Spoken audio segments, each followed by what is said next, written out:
message drawn to the cup.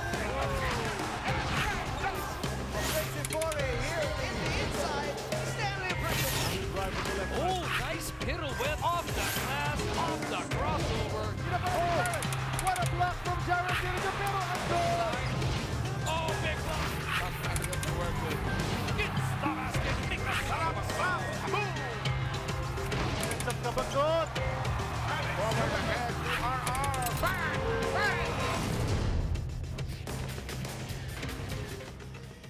Ito ang PBA on ESPN 5 from the Smart Araneta Coliseum in Cubao, Quezon City.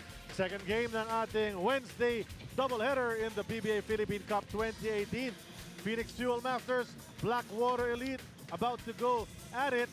Parang closing time na halok dito sa elimination round. Kaya nagla-last call na yung ating liga para sinong sasama doon sa playoffs. Itong Phoenix gusto makapasok, Blackwater syempre gusto rin. Pero depende kung ano mangyayari sa resulta ng laro na ito.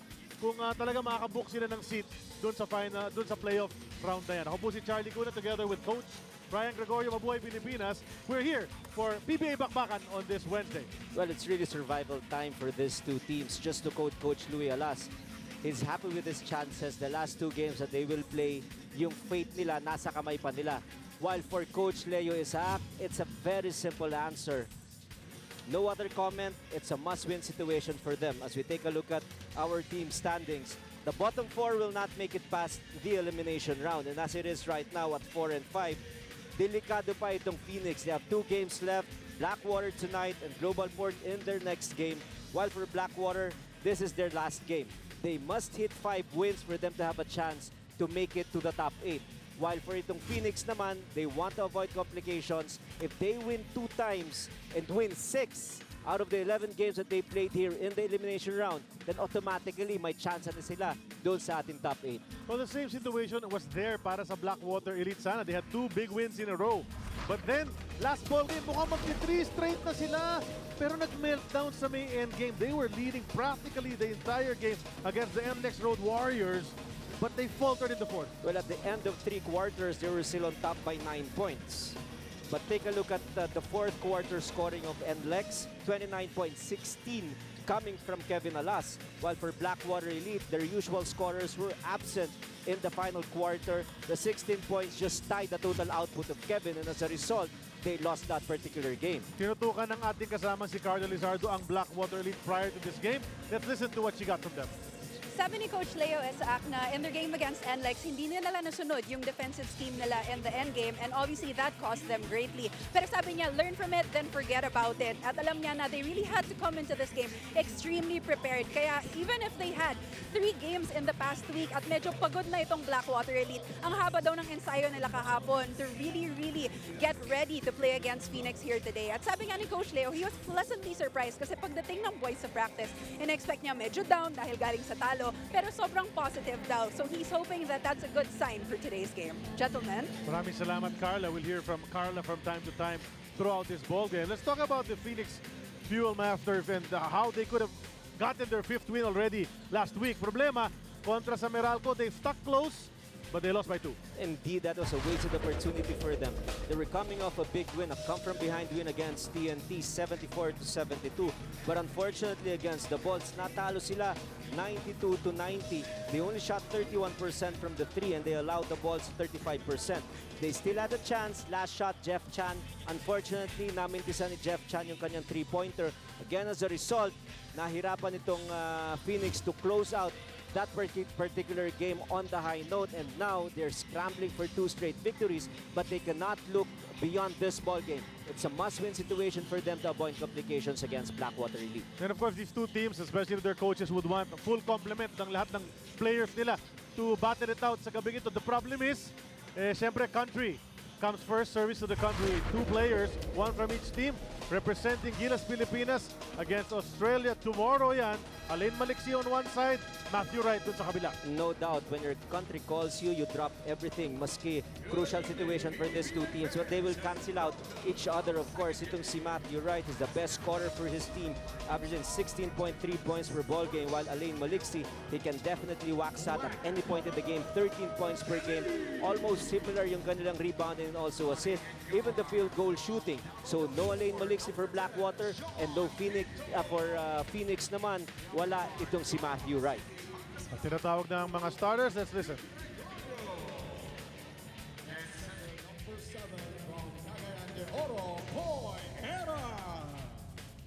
At forward, number 23 from Bacolod, Negros Occidental, Raymar Jose. And also at forward, number 12 from Midsayap, Cotabato, Mac Bello. Head coach for the Elite is Leon Isaac. And now, let's meet the starting five of your Phoenix Fuel Masters. Starting at guard, number 31 from Libay, Pasay, RJ Azul. The other guard, number 20 from Tarlac, JP Mendoza. Starting at center, number 9 from Bacolod, Justin Chua. Starting at forward, number 3 from Pangasinan, Jason Perkins. And also at forward, number 16 from Bacolod, Jeff Jan. Head coach for the Fuel Masters is Louis Alas. First quarter natin, natin sa atin ang Cobra Energy Drink. Simulan na ang labanan ng tunay na lakas. You saw on your screens a while ago, trying to meditate and channel some positive energy. Coach Louis Alas ng Phoenix Fuel Masters. Of course, sa kabilang panig naman, it's Coach Leo Isaac for the Blackwater Elite. These two teams, as Coach Ryan explained earlier, with still an outside chance of making the playoffs. Pretty sure one of them will make it.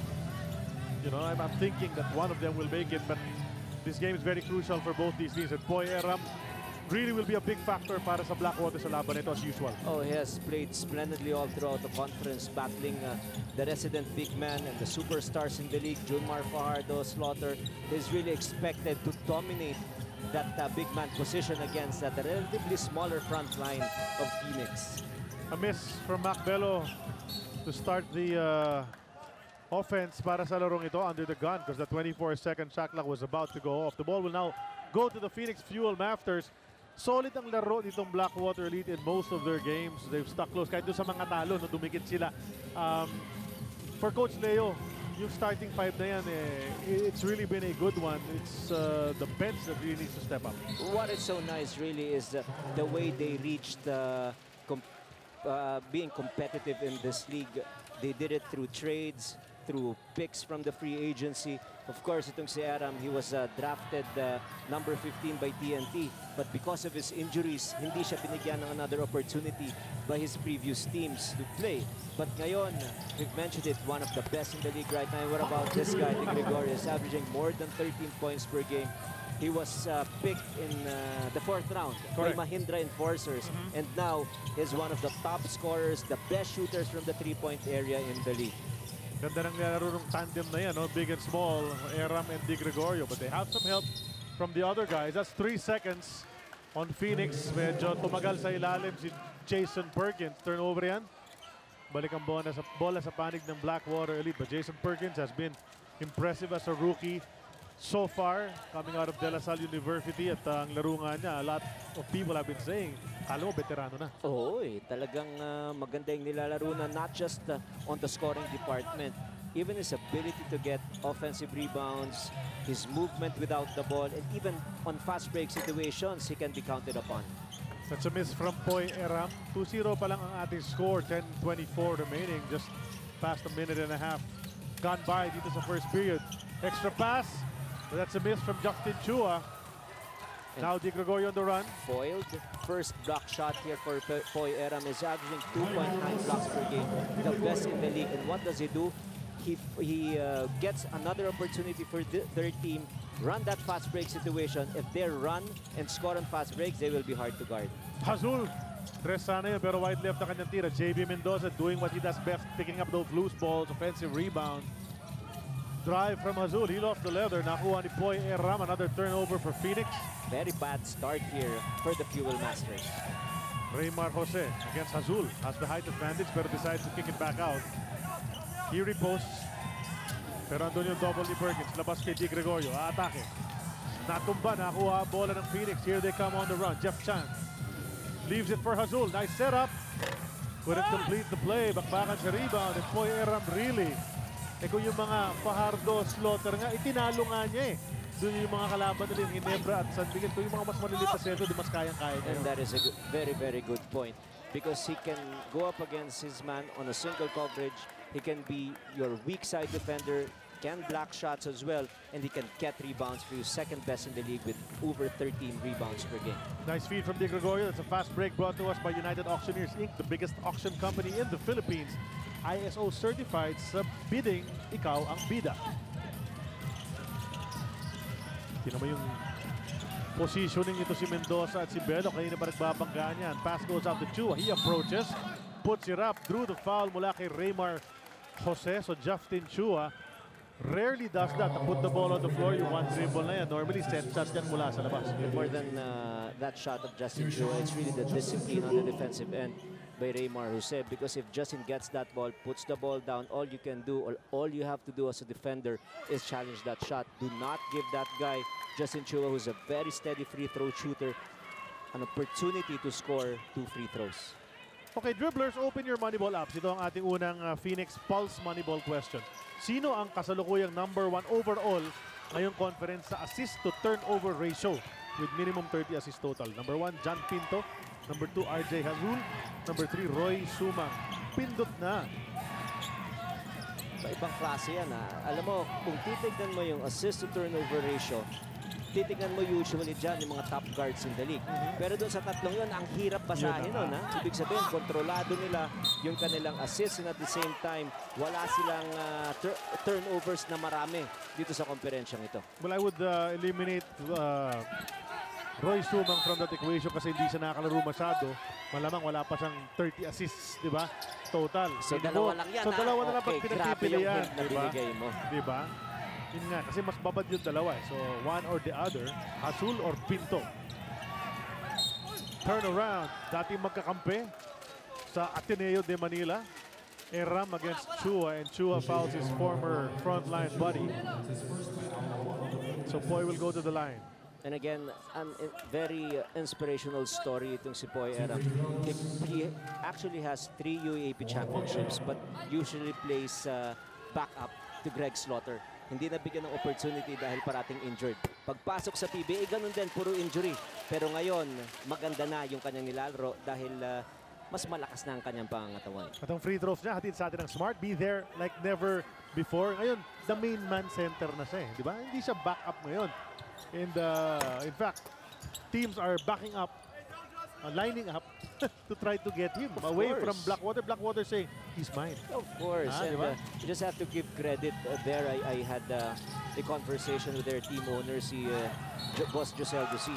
Even when he was injured at that time, he was still given a long contract. That is the kind of faith that this organization has in Poy Eram. At hindi naman sila nagkamali. Sinusuklian ng magandang laro ng batang ito. No, in fact, because the Gilas program, di ba, may bargain na sila with the PBA na hindi lang isang player per team ang pwedeng ipahiram, eh baka that opens things up na pwede nang isali sa Gilas pool maybe for the next window itong si Poy Eram. Well, with his performance right now in this conference, he's definitely part of the conversation as one of the top 5 centers in the league. You mentioned earlier he went up against San Miguel, went up against Junmar Fajardo. He limited Junmar Fajardo to only 12 points. And siya, he scored 24 and grabbed 18 rebounds.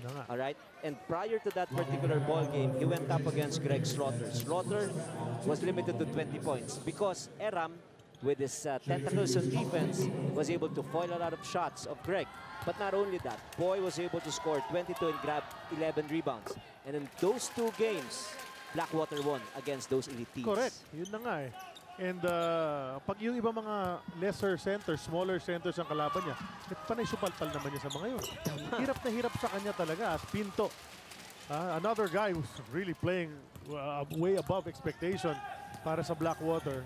And he starts para kay Coach Leo Isaac, hits 2 free throws. Well, there are players who will thrive through the way the games are being officiated right now. Itong si Pinto, he uses his body, his aggressiveness to be part of the rotation of Coach Leo Isaac. And he also has this uncanny ability to score when necessary and pass that ball kung may opportunity yung kanyang mga teammates. Well, nice backdoor cut mula kay Jeff Chan. Tie the score at 7. Second deadlock ng ating laro. 7.5 remaining in the first period. Nice pass inside. Totose, supalpal upstairs. Si Jeffrey Chua. At ng board. Oh, at ng board. Medyo naipit siya. Lalim eh. Ang lalim. Kick to the corner. Hazul bumitaw ng 3. And he finds the mark this time after missing 2 earlier ones. Lamang na Phoenix. This guy has confidence, especially playing under Coach Louis Alas. Even if he misses his early shots, he knows that when he's open, he has that license to take it again. Heram on the spin. Trying to create some space. Pabandang tira. Hook shot mula kay Boy. That's a quality shot right there. Nowhere to go. He used his pivot move. Was able to get that small opening for that hook shot. It's not nice. It's not like a sky hook a la Karim Abdul-Jabbar, but it counts for 2 points just the same. That's right. Wala. Hindi naman, there's no award for style points dito, di ba? Hindi naman to diving, gymnastics, hindi ganun yun eh. Just give it that 2 points. Pinto. Goes to Mac Bello. Ito, solid player din ito. Medyo nakakaproblema lang sa injuries, but on that play, he lost it on the way up. Hazul will push. Andun ang kulit depensa ni Mike Di Gregorio. And Hazul gets across just in time, ha? Inaiinis na siya sa depensa ni Di Gregorio. He's slapping his arm away. Pass goes to Perkins. Go to JP. Balik kay Jason. Jason jumper. Pasok! Always an important shot. If you're playing that big spot, either the 5 or the 4, you get that opening, it has to be automatic. That's part of the arsenal of Jason Perkins and ganun mga medium range 15-footer.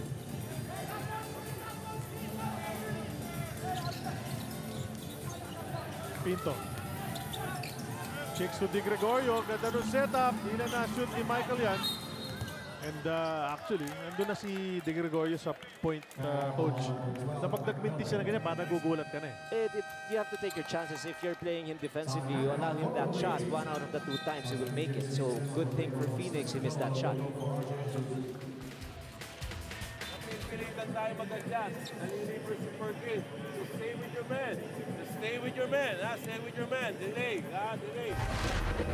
Jason Perkins napiling 4th overall sa huling draft natin dito sa PBA, Coach Ryan. And well, he played really well in the D-League. So there were high expectations para sa kanya. He has not disappointed. Oh yes, and the issue with this guy is does he have the height to play the big man spot? But he's got the heft, he's got the strength. So obviously that is the natural position that he's playing. 10.8 points per game, 3rd best in this team behind Wright and Jeff Chan.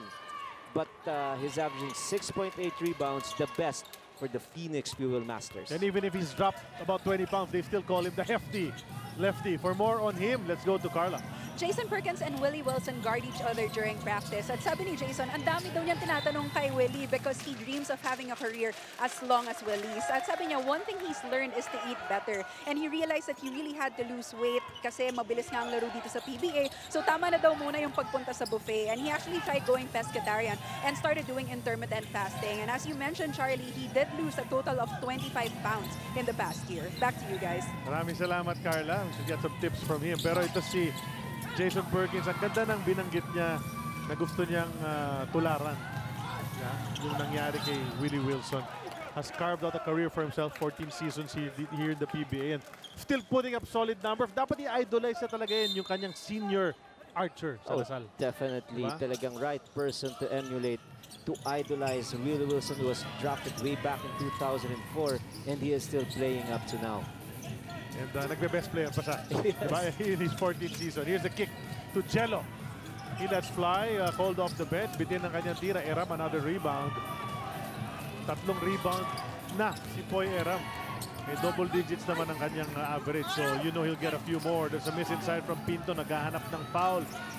Hindi naman napito yung referee. Chan hooks it over to the corner. Alulino decides to bring it in. Kinaliwa!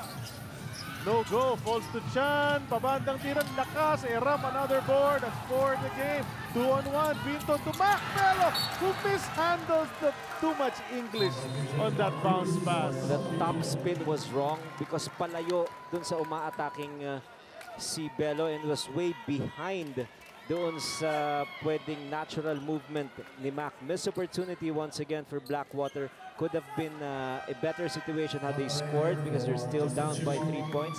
And you don't lose that advantage in scoring when you're up 2 against 1 in a fast break situation. You have to make a basket.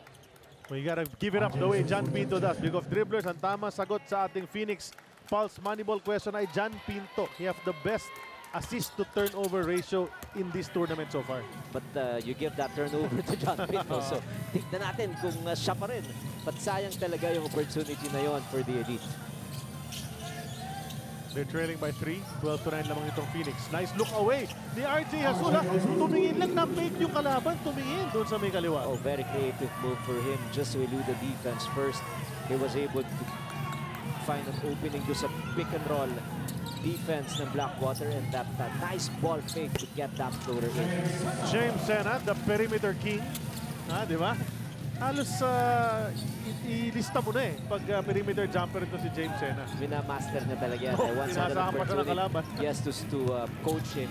And a very nice guy. He used to play for, of course, alam natin yan, Jose Rizal University. And maganda na rin yung tagal niya dito sa PBA. Let's watch this first. Smart move ito mula kay RJ Hasula. Hatid sa atin na Smart. Be there like never before. Actually did 2 smart moves there. Number 1, he did not use the pick and roll. He went counter the pick and roll. And he was able to delude the 2 defenders. He did that nice ball fake and shook off his secondary defender. And he was just wide open for that floater. RJ Hasula, solid na solid. Parang walang kupas. Lumipat from Alaska after a steady career there, stint there with the championship. Tapos pumunta rito sa Phoenix. Parang didn't miss a beat at all. Oh, yes. And parang at home siya, of course, because maraming mga taga-Letran dito sa kanyang koponan. And Coach Louie Alas for a very long time was the head coach of the Letran Knights as well. That's right. And the former Letran Knight just missed a jumper. That's Mark Cruz for the Blackwater Elite. Now it's with JC Tal na dating taga-Letran din. Doon nasa high school yan. High school, yes. Oh. Off the glass. Overshoots it. Doug Kramer missing on the putback. The best friends trying to converge to keep that ball alive. That's Kramer and Intal. But the ball will go out, hitting JC. So balik ang bola sa panig ng Blackwater. Renz Palma is in the game as well. Ang rookie na ganda rin ang pinakikita, especially on the defensive end. Mike the Cool Cat. Andyan na rin. Down to 9 seconds on the shot clock. Cortez makes his move. Out to James Sena. And what sabi natin? Lista mo na! Favorite yan. And his game actually complements the style of Poy Eram because after that pick, Poy Eram will dive to the basket. He will suck in the defense too. And if you pop high and you have that ability to shoot the 15-footer like James Sena, it will definitely improve the flow of your offense. Here we talk about basketball being a big man's game and the front lines of every team, very crucial yan sa success nila. Ilalaban ko yung front line ng Blackwater kahit kanino talaga Eram, Bello, Sena, Raymar Jose, Dave Marcelo. Solid na solid. Diba? Very solid, yung that's limang right. yun And again, it is also important that the 5s and the 4s actually play alongside and play good music together. You take a look at Barangay Ginebra, you have a Slaughter who will dive and a pop-out guy like Aguilar. So ganun din ang kombinasyon ni Eram and Sena for the Elite.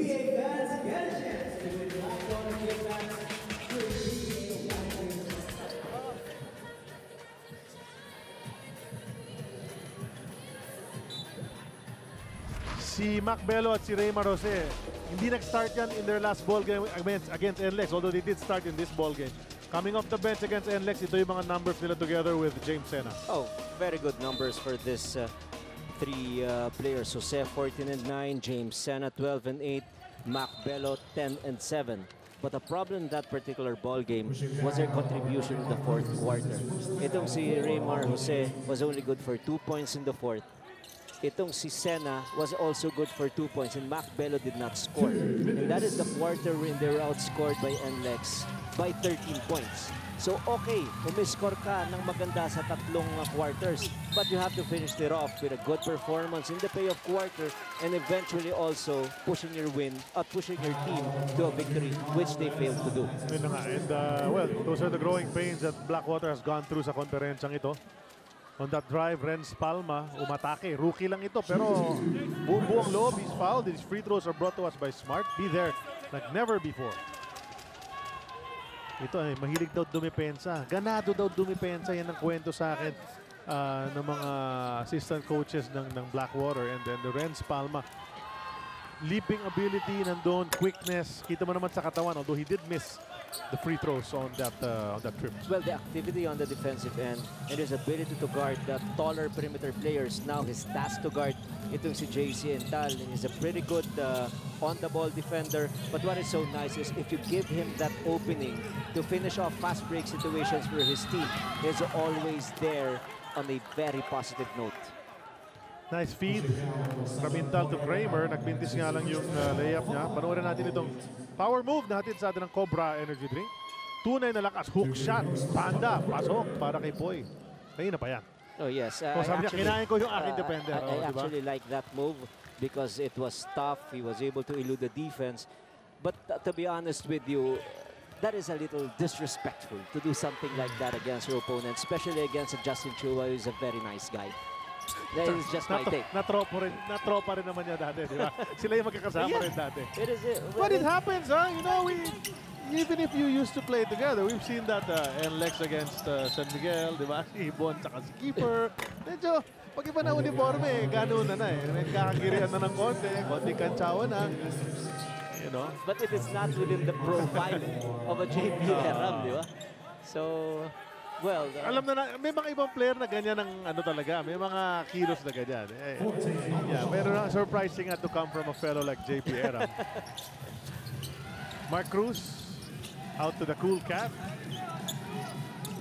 Okay, ito may mga dribble ni Mike Cortez talaga para mawala yung defender. Andun pa rin. Cruz, let's fly. Bit offline, nagkasabitan Dehesa Sena. Dehesa ang matatawagan ng loose ball foul. Papailing na lang siya parang, but he's bigger than me. Di ba? He's bigger than me. Well, for one, he did not get the inside position, so he really has to use a lot of tricks just to get that chance to get the rebound. And unfortunately, he was caught by our referee. Renz. Nilabas kay Dave Marcelo, nakapapasok lang. Dave Marcelo, powered move, nawala sa kanyang bola. Rumibert si Renz, alam masyado malakap naman. Azul. Na kay JC. Kicks to Willie. Napunta kay Doug.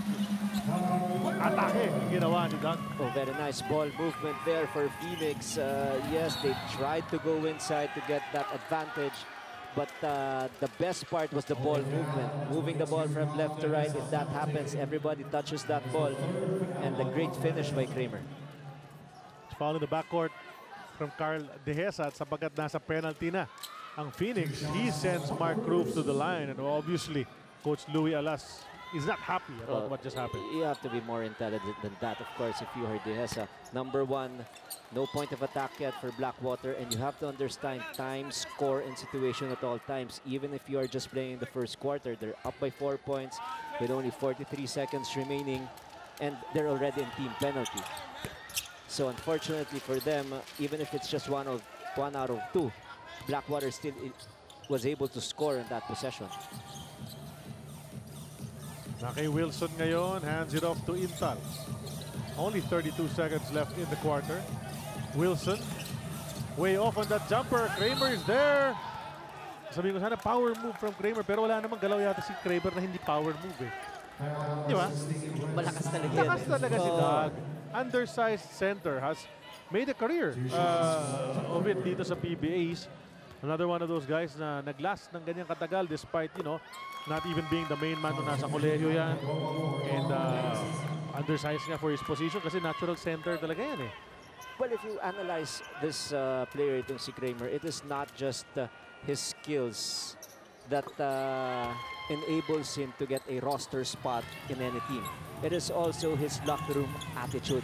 Sometimes that is where you're going to give weight if you're the coach, you're looking for a 14th or 15th man. But obviously, if si Kramer is not yet in your 14th or 15th, it's still part of the rotation. But you want to put in players who have championship pedigree and also a positive spirit inside the locker room. Yan, Kramer, itong si Willie Wilson. Yan ang mga profile. Harvey Carey, diba? Yes. Ganyan eh. Okay, just a few seconds remaining sa first period. Hazul, hawak-hawak yan. He can hit it from anywhere. Decides to throw it to the wrong guy. Renz Palma time. Oh, bitin ang layup ni Renz. At the passer, medyo napaaga yung talon. And he can jump. But maybe not from that far. Phoenix with the lead, 19-14 after 1.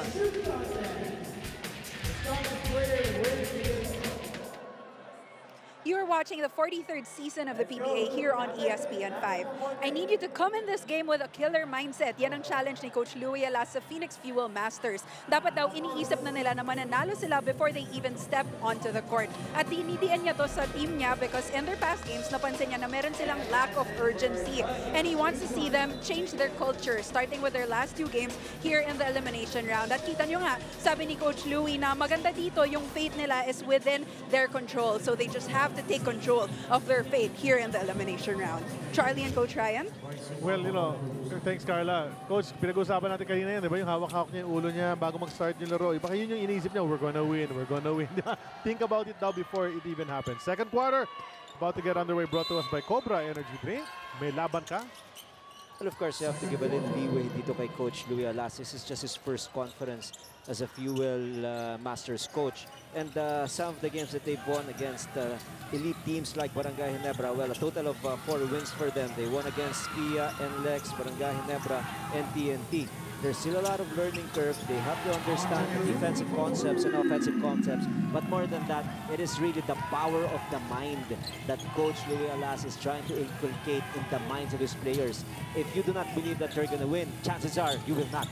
And another guy who supports him ably dun sa mentality na yan, kanyang assistant si Topex Robinson. Ganun din eh, ang ginagawa ni Topex for his Lyceum Pirates. And look at the success that they've had under him. Oy, what's going on? Yung mga pito na ganyan sa mga referees eh, medyo nagkakainitan. That's James Sena's loose ball foul. Kailangan natin banggitin ito, no? Mike Gamboa's in the game. UP fight! Yun, UP fight. Yan, and fighting for the ball, yan, no? Nabangga nito si James Sena, si Mike Gamboa. And a rookie at the age of 28, tama ba? 28? Yes, and he's not giving up. Of course, he was drafted earlier on here in the PBA, but never really had an opportunity to play. But there was one particular game wherein he was placed in the closing minutes of the game. If I'm not mistaken, it was against Kia, and he scored a lot of points during that very little time that he played. But he's guarding Macbelo right now. Ayun, nakaikot na si Macbelo. Kicks to Dave Marcelo, finds Roy Sumang open, 7 to shoot. Roy puts it up and hits nothing but air. Doon sa tira na yon. Okay, dribblers, open your money ball apps. Ito ang ating pangalawang Phoenix Pulse Money Ball question. Ano ang kursong kinuha ni JP Mendoza ng Phoenix sa kolehiyo? Number 1, management. Number 2, HRM. Number 3, Poli-Sci, political science. Pindot na.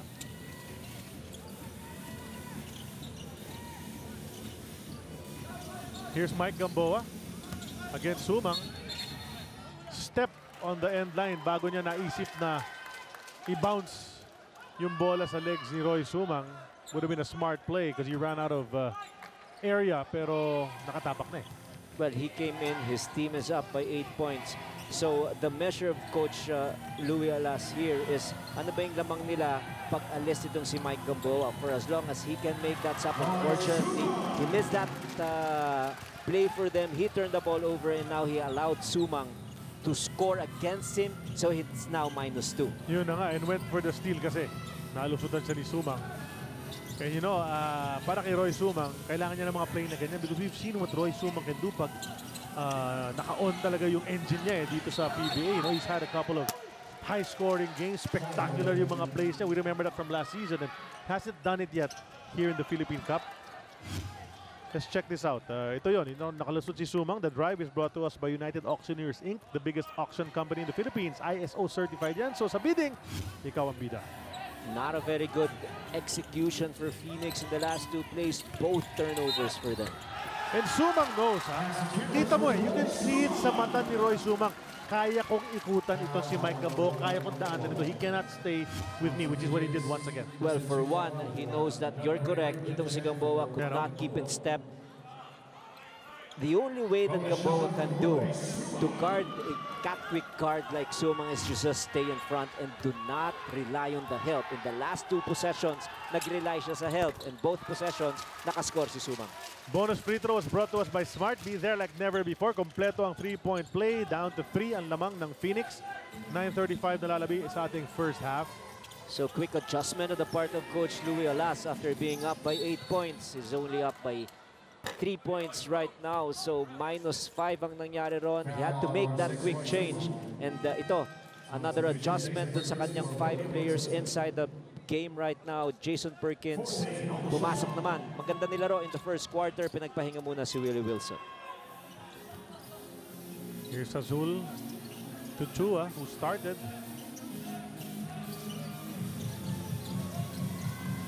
Perkins. Tipped away by the Cool Cat. Napulot naman ni Mendoza. Missing at the buzzer. He knew that there was only a second remaining. Ngayong awareness niya. And then they keep it alive with Chua. Eh, napasok yung side jumper. So, good second chance opportunity there for Chua. And alam mo, if you're a coach, there is a run. Sometimes games are won on a 5-0 run. It's either you call a timeout, but you don't want to waste it this early in the quarter with 9 minutes left. So what you do is to make the necessary adjustments on your personnel. And it is just a great feeling na pag nagpalit ka ng tao, makakascore agad ang kupunan mo. So it was a foul by JP Mendoza. Let's check this sequence out. It's a high sa tibay rebound brought to us by Eagle Cement. High sa tibay.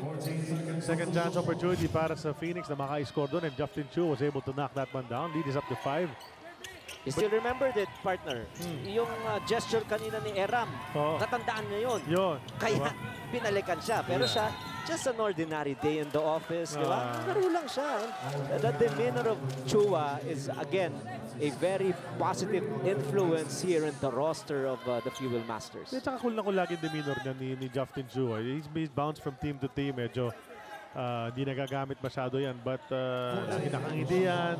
Looks like a nice guy to have on your team. Kasi may skills din naman. Oh, yes. And, well, he is not just serviceable at this point of his career. He's really part of the roster rotation. He has a lot of value in his team. And, of course, he is hoping na sana last team niya na itong Phoenix Fuel Masters.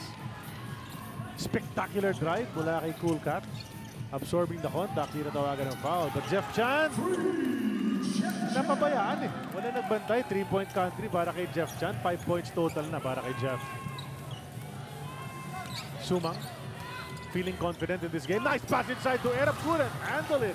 Ganda nung idea ron. Jeff Chan, nowhere to go. Had to kick it back out to Hazul. Kulang sa tao. Ayun, finally na sumama na sa eksena si Justin Chua. Didn't need to be there, sabi ni Jeff Chan, ni Jason Perkins.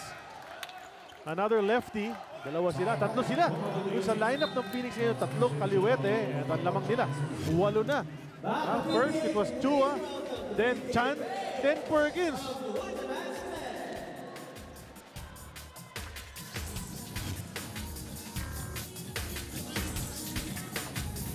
You talk about long-range shooting dito sa PBA. A couple of the best are in this game. You have Jeff Chan, and then you have Mike Di Gregorio on opposing ends. Oh, yes, and Mike Di Gregorio, just fantastic from the three-point range. We've talked about his ability to nail the outside shots, especially from beyond the three. 50% shooter, the best three-point field goal shooter in the league right now. And ito namang si Jeff Chan, 42%, still up there at number 7. And their numbers, 14.1, almost the same. But for Jeff Chan, this is already his 10th year in the league, and yet he's still giving off great numbers, a testament to his kind of attitude and the importance that he gives to his body. Kaya nandito pa siya sa liga natin ngayon. Coach, puntahan natin si Carlo Lizardo. Carlo? Mike De Gregorio didn't want to talk about their last game because he was so frustrated about it. Sabi niya parang nagiging trend sa kanila to lose big leads. So to avoid that, he wants to step up and be a leader to avoid those breakdowns. And before this game, pinaalala niya sa teammates niya sa Viber group nila, we have to leave everything on the floor today. We cannot shy away from this challenge. This is our chance to attack it head on. Charlie and Coach Ryan? Thanks, Carlo. A while ago, ito si De Gregorio, naiinip na kasi nag-aantay siya sa 3-point line on the left side. Ball never got to him. He was saying, I'm open. Give it to me. Wala sila nakuha ro, but now they get it back. So, of course, you have to understand yung particular strengths ng mga teammates mo. If it is De Gregorio open, you have to give it to him. Ito naman si Macbelo, sometimes he makes it very inconsistent from the outside. But usually, if he makes his shots from beyond the 3, it improves his confidence level. It will be very hard to stop because he's a good perimeter jumper and a good back-to-the-basket player against mismatches too.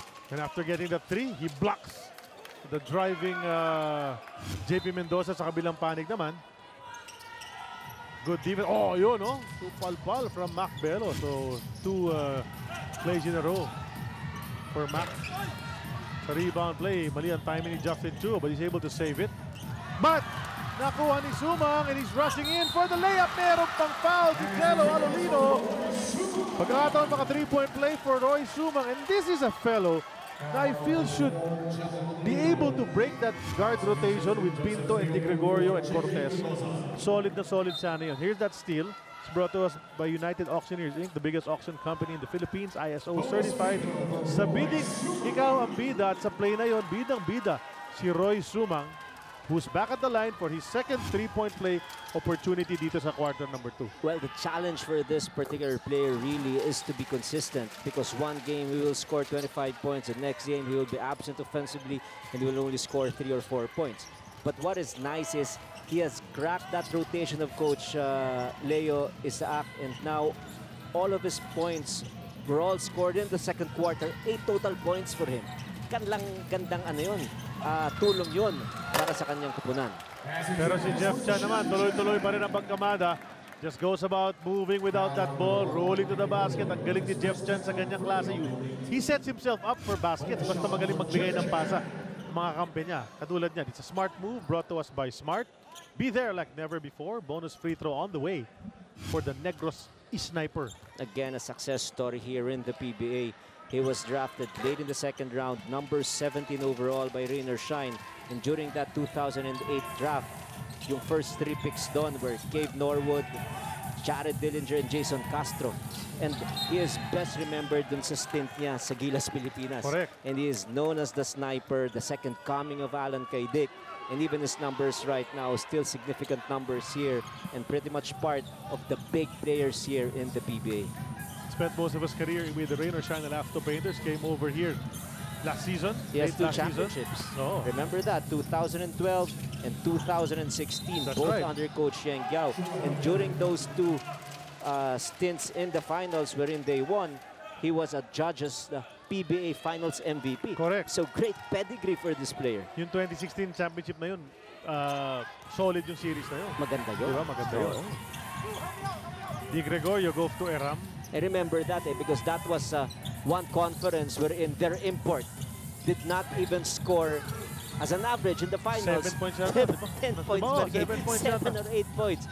Si Pierre Henderson Niles, diba? Ang Yung galing ng malaki-malaki, memory mo. diba? Yes. Big boy yun eh. Saka sino kalaban nun? Malakas ang import eh. Diba? Di ba si Ivan yung kalaban doon? Parang TNT nga eh. Oo. Diba? TNT yun eh. Game 7 yun. Overtime pa yata yun kung naaalala ko. Poy Aram nasa linya na naman. Ang free throws natin sa atin ng Smart. Be there like never before. Ilan naman puntos dito si Poy Aram? 3 points pa lang. At 3 points pa rin. Dahil mintis ang unang free throw. 5:31 ang natitira sa ating second period. Earlier today, Global Port defeated Kia 108-91. Best player doon, Kelly Nabong Williams. 21 points, 13 rebounds, 5 blocks. Okay, dribblers, ang tamang sagot sa ating Phoenix Pulse Moneyball question ay number 1. Management ang course ni JP Mendoza sa San Beda University.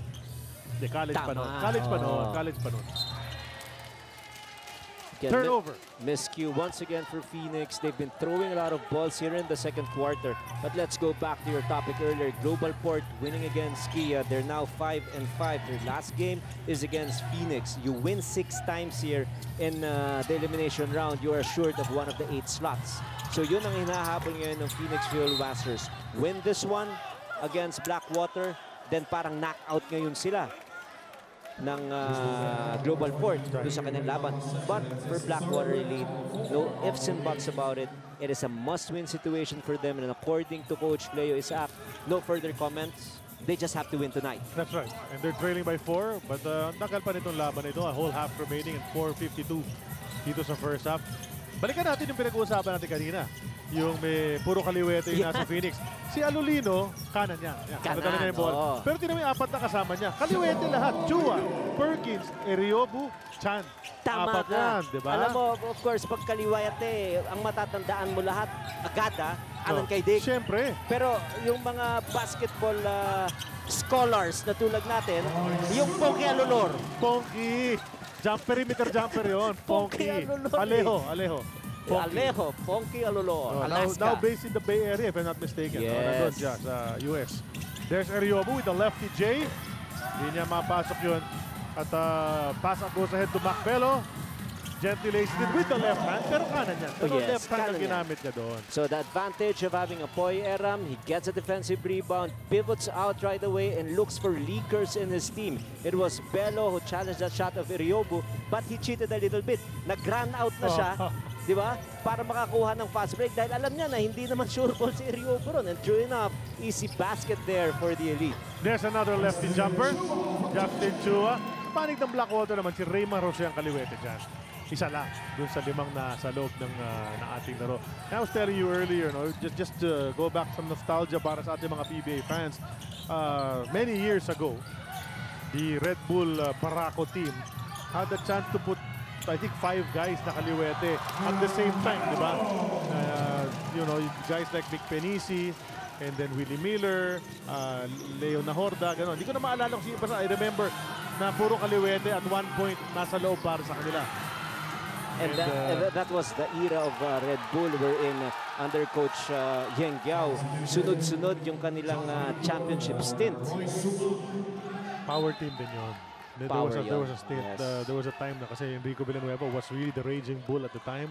Best years niya siguro yun. And you had the guards like Lordi and Junti. And Jimwell Torion. And Jimwell, of course. And Von Harp, di ba? There was a time may ganun pa kaliwete sila. rin yun. Di ba? Von Harp, isa pa yun. Here you go. 2-point lead Phoenix. 3 minutes sakto natitira in the first half. Justin Chua, agresibo ngayon. Kicks it to Perkins. Diba? Form talaga ng mga kaliwete, no? Kita mo. But these two players actually play good music together. Both of them can shoot from the perimeter. Both of them are unselfish enough to create. And Phoenix up by 4 points right now. Another lefty trying to finish off on that when-one opportunity, but unfortunately he missed. But this guy is really a workhorse. Itong si Jose loves to operate just inside the paint. Gets a lot of offensive rebounds for his team too.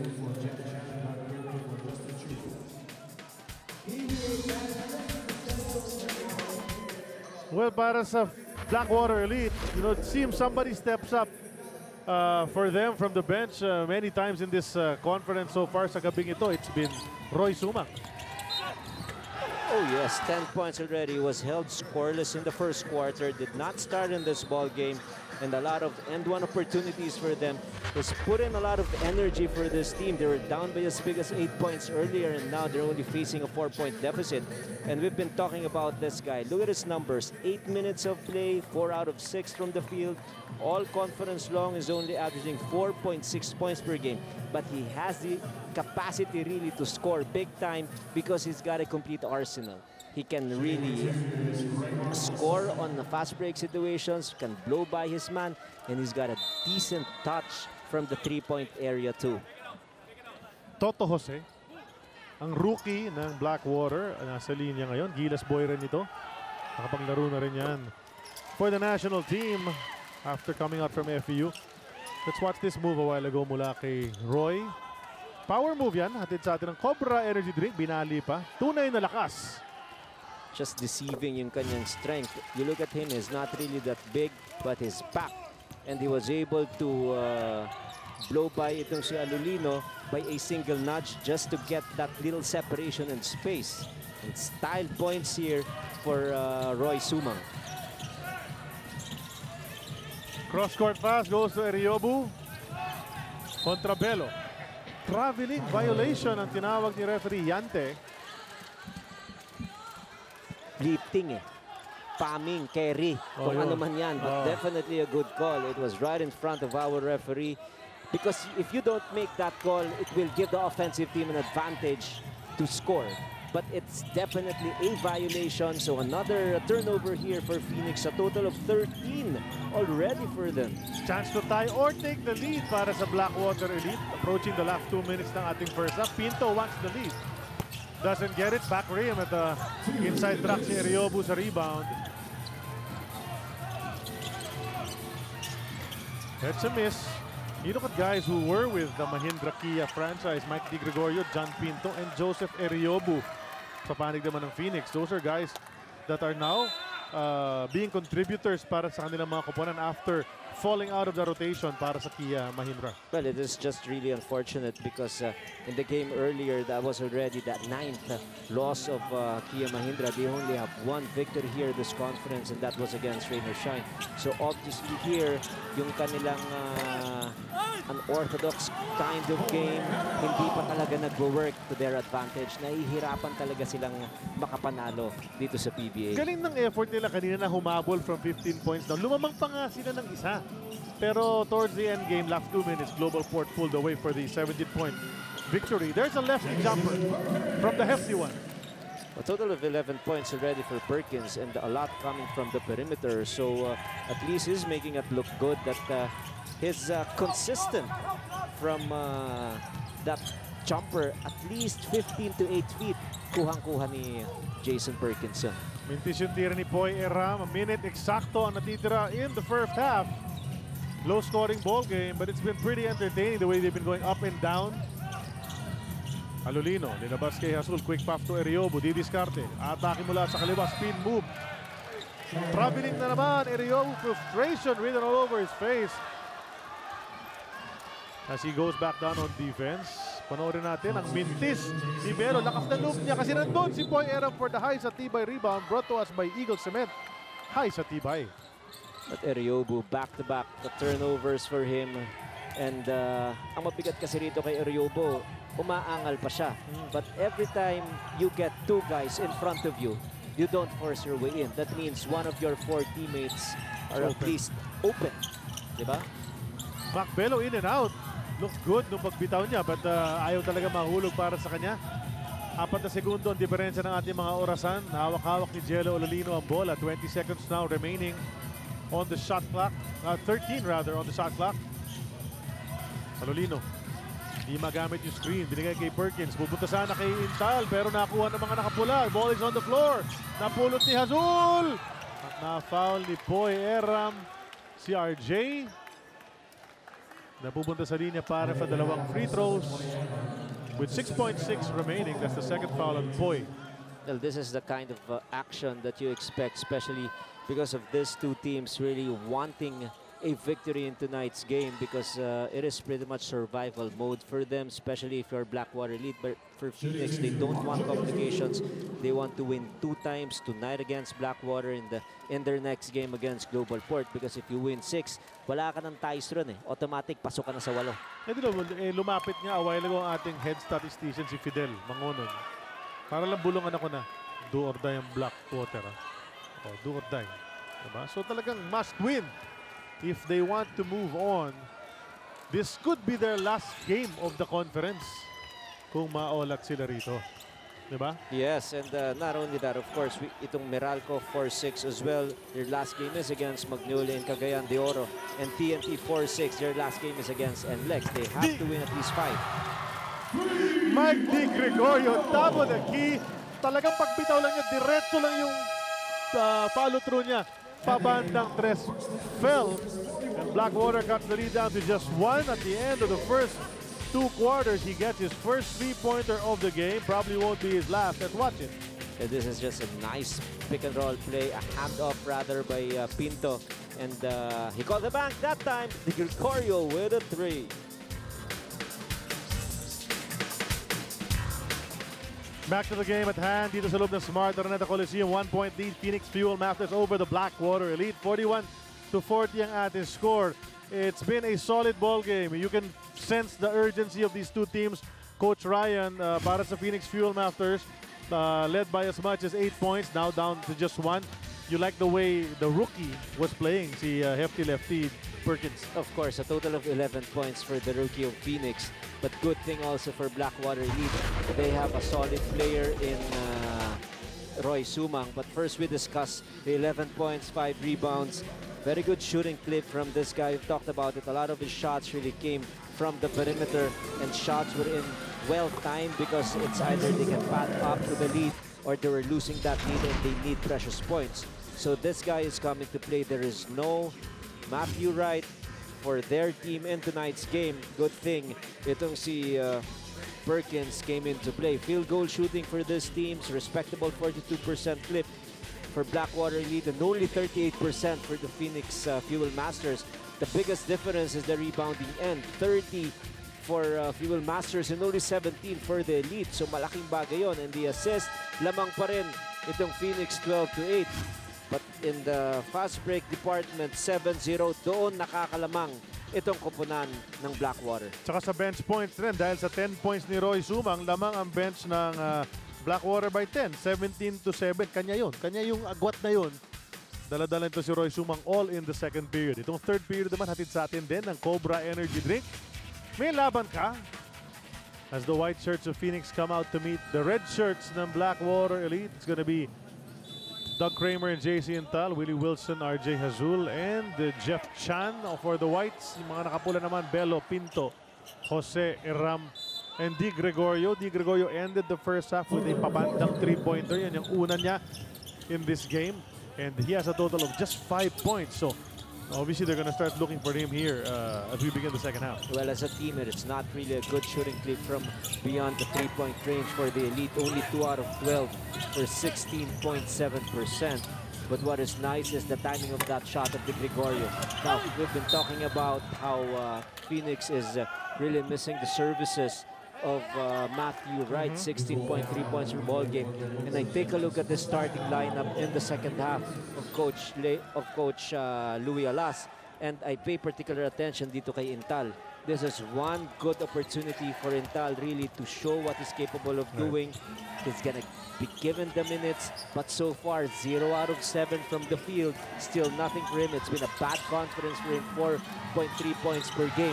And now you allow Mike Di Gregorio to shoot to end hostilities in the second quarter, and he carries it on here at the start of the third quarter with another shot. That was just a long 2 para kay Mike. Nakatapak daw sa linya. And despite the fact Sena stood up to signal it was a 3, referee said nope, it's just a 2. Doug Kramer trapped underneath. He's in trouble. Lumabas kay Jeff. Chan for 3. That was a 3. Obviously a 3 well beyond that white line. And good on-the-ball defense initially against Kramer, but they failed to rotate quickly, especially against Chan. So you pick your poison. Jeff Chan, 42% from the 3. Definitely somebody has to close out if you're the Elite. And allow Intal to shoot because he has not made any basket here in the ballgame. Si Nards Pinto naman had it door closed on him on that drive. Ball goes back to the other side. We'll turn you over to Carla. Sa halftime huddle ng Blackwater Elite, sabi ni Coach Leo Isaac that his team really needs to check their soft misses, yung mga free throws and layups. They can't afford to miss those today. At sabi niya, he's not happy with the way they're playing. Sobrang lousy daw ng first half, but luckily, dikit pa rin ang laban. So they need to wake up and take charge here in the second half. Back to you guys. Well, there's a steal from John Pinto. Pagkakataon makatabla o baka lumamang pa, pero may offensive foul na tatawagin against Pinto himself as he handed it off to Mike Di Gregorio.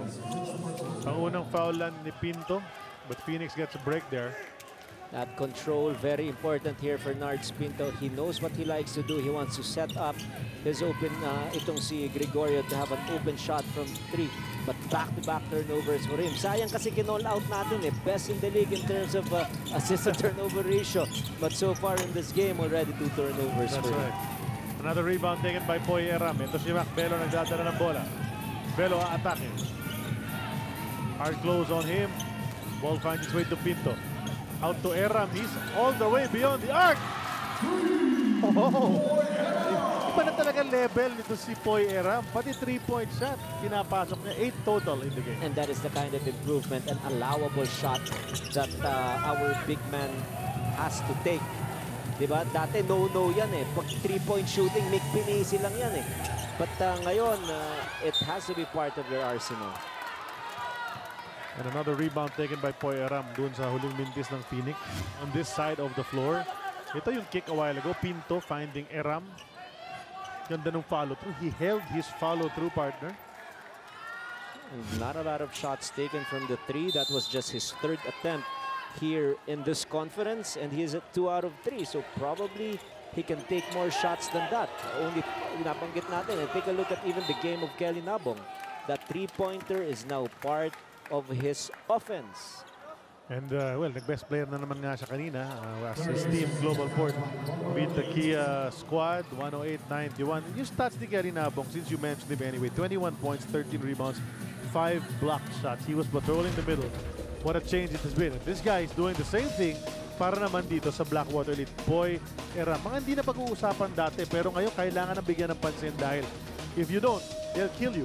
Oh yes, 14.4 points per game, 12 or 13.3 rebounds. His numbers against NLEX, 14.7 rebounds, but 17, unfortunately, 17 rebounds rather, 3 assists, 5 out of 13 from the field. Unfortunately, talo sila ron. Yun na nga nangyari dun sa endgame pa nangyari. Carla, what do you have? Poy Eram takes it harder upon himself pag natatalo sila now that he's grown to be one of the leaders of his team. At sabi niya, being one of the go-to guys, of course, it always comes with pressure because he knows it's his responsibility to deliver. But at the same time, he has the maturity to know that it's not about him. Para sa kanya, the most important thing for them today is to have confidence in each other on the floor and to continue playing as a team no matter what happens. Charlie and Coach Ryan? Thanks a lot, Carla. Well, sa game na ito, he's really leading his team well. Kasi 8 points, 11 rebounds, 3 blocks already. Dahil pang oras. Oh, yun ang mga sinasabi natin. Assist from Pinto, setting up Toto Jose. No look behind the back, iniiwan para kay Raymar. And that is why itong si Pinto has earned the nod from his coach to start in this ball game. He plays the longest minutes among all the point guards because usually he makes good decisions inside the court. Dougie Doug with the jumper, 7 points para kay Kramer. Pero lamang na ang Blackwater. Now it's just a 1-point lead. 8 minutes and 52 remaining in the third. Steal from Azul. At hinawakan ng konting-konti ni Eram, but the referee was right there. And he blew his whistle. So the ball will go the other way. Let's check out this great move. And the pass, you know, smart move yan. Hatid sa atin ng smart. Be there like never before. Ganda ng diin niya din sa kanyang penetration. He was able to get the attention of his secondary, the secondary defender and shot blocker nitong Phoenix, and a timely assist pass to his teammate na si Jose. Yan ang gustong gawin ni Toto. He just moves around, he lurks dun sa may baseline. Hindi ba nag-aantay ng drop pass? Nasanay siya ganun din kasi ang trato sa kanya ng mga guards ng FAU nung college eh. That is effectively where he operates best. Just around the basket, well inside the paint. Because he is closer to the basket, he gets a lot of chances to get offensive rebounds too. Coach, the offense is picking up dito sa third period. As we see outside shots from both teams. That's a 3 mula kay Mac Belo. And they have to understand, during the halftime break, they were called out by their coach, Leo Isaac. And probably the sound bites included, we're playing for our lives here. It is survival time. We cannot be lackadaisical. We played a bad first 24 minutes of action. We have to put in the effort. And exact effort that they need are being played here in the third. Nice pass inside. Extra pass mula kay Di Gregorio. And once again, ayan na naman. Proof positive nung binanggit natin a while ago. Toto Jose just lurking around that shaded area, getting another basket. He knows his strengths. The outside shot is still a developing skill for him, or it has not yet been developed. But well within that area, in the paint, talagang siguradong maghahanap ng open shot yan. Labanan yung dalawang kaliwete ron at Perkins got the better hand over Jose on that play. And both these players are just rookies in the league, but the way they are playing in tonight's game, akala mo veterano na eh. Yun na nga eh. Nahawa kay Kiefer to. Akala mo 10-year veteran na maglaro. Yung laro naman kasi sa national team, parang 10 years na rin talaga yung ginagawa ni Kiefer. Tsaka pinag-uusapan siya nung high school pa siya. So it's been a long time. Here's a drive brought to us by United Auctioneers Inc., the biggest auction company in the Philippines, ISO certified sa bidding. Ikaw ang bida. Mike Di Gregorio, pa-dribble. Mukhang titira to. Yun na nga. Would have been a 2 had it gone in sapagkat tumapak siya sa linya, but it didn't go anyway. Here's Alolino, nagmamadali. Goes behind his back. Leaves it for Perkins. The fake. The kick. Hindi makatira si Alolino dahil nakbelo ang kanyang bantay. Jeff Chan, gagawin ang ginawa sa kanya ni Gregorio. Ganun din ang resulta, mintis. Diba? Nagpalitan ng mintis itong magkabilang player na to. Pinag-usapan kasi natin of the best gunners in this game. Yung dalawa. So, trying to outdo each other. Sige, isama na rin natin two of the best defenders. Kaya hindi makashoot sa dalawang laro na yun. Okay yan, ha? Two-way players, ha? Two-way players. Well, we'd like to reiterate, no? Para sa mga bagong nanonood lang ngayon.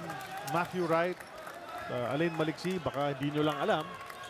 Nasa Australia ngayon kasi may laro ang Gilas Pilipinas kontra sa Australian Boomers bukas sa Melbourne. And they are both included in the final 12 chosen by Coach Chot Reyes. And may all their shots fall tomorrow. Oh, yes. All. From 3-point line. Even from the half-court mark. 30-point each. Maliksi and Wright. Come on. Laban Pilipinas. Ito si JP Mendoza. Isa pa yan. Alam mo si JP Mendoza? His short stint with Alaska Aces, he's a scrappy player, but I'm sure he learned a lot from Dick Manuel and Calvin Abueva. Because he is Calvin Abueva light. Diba? Ito si JP Mendoza. Ganun yung laro eh. Napakasipag niya. Tsaka alam na rin kung paano pumweso. But this Blackwater Elite team is becoming very, very careless here in the third quarter. And quick to pounce on those miscues itong Phoenix Fuel Masters after being down by 2 points earlier. A 4-point run for them. They now have a 2-point lead.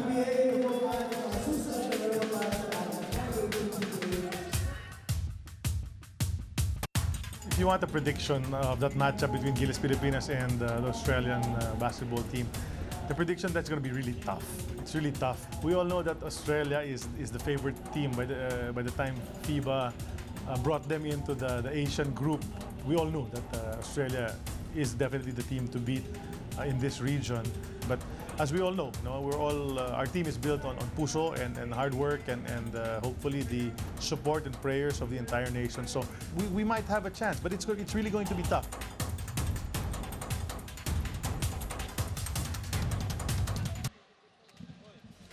Wala na akong sasabihin. Sinabi ko na eh. Ikaw, Coach. Grabe yung prediction mo na yun. Ibang klase. Ang dami kong napulot doon. Totoo, it's gonna be tough. That is the simple answer there.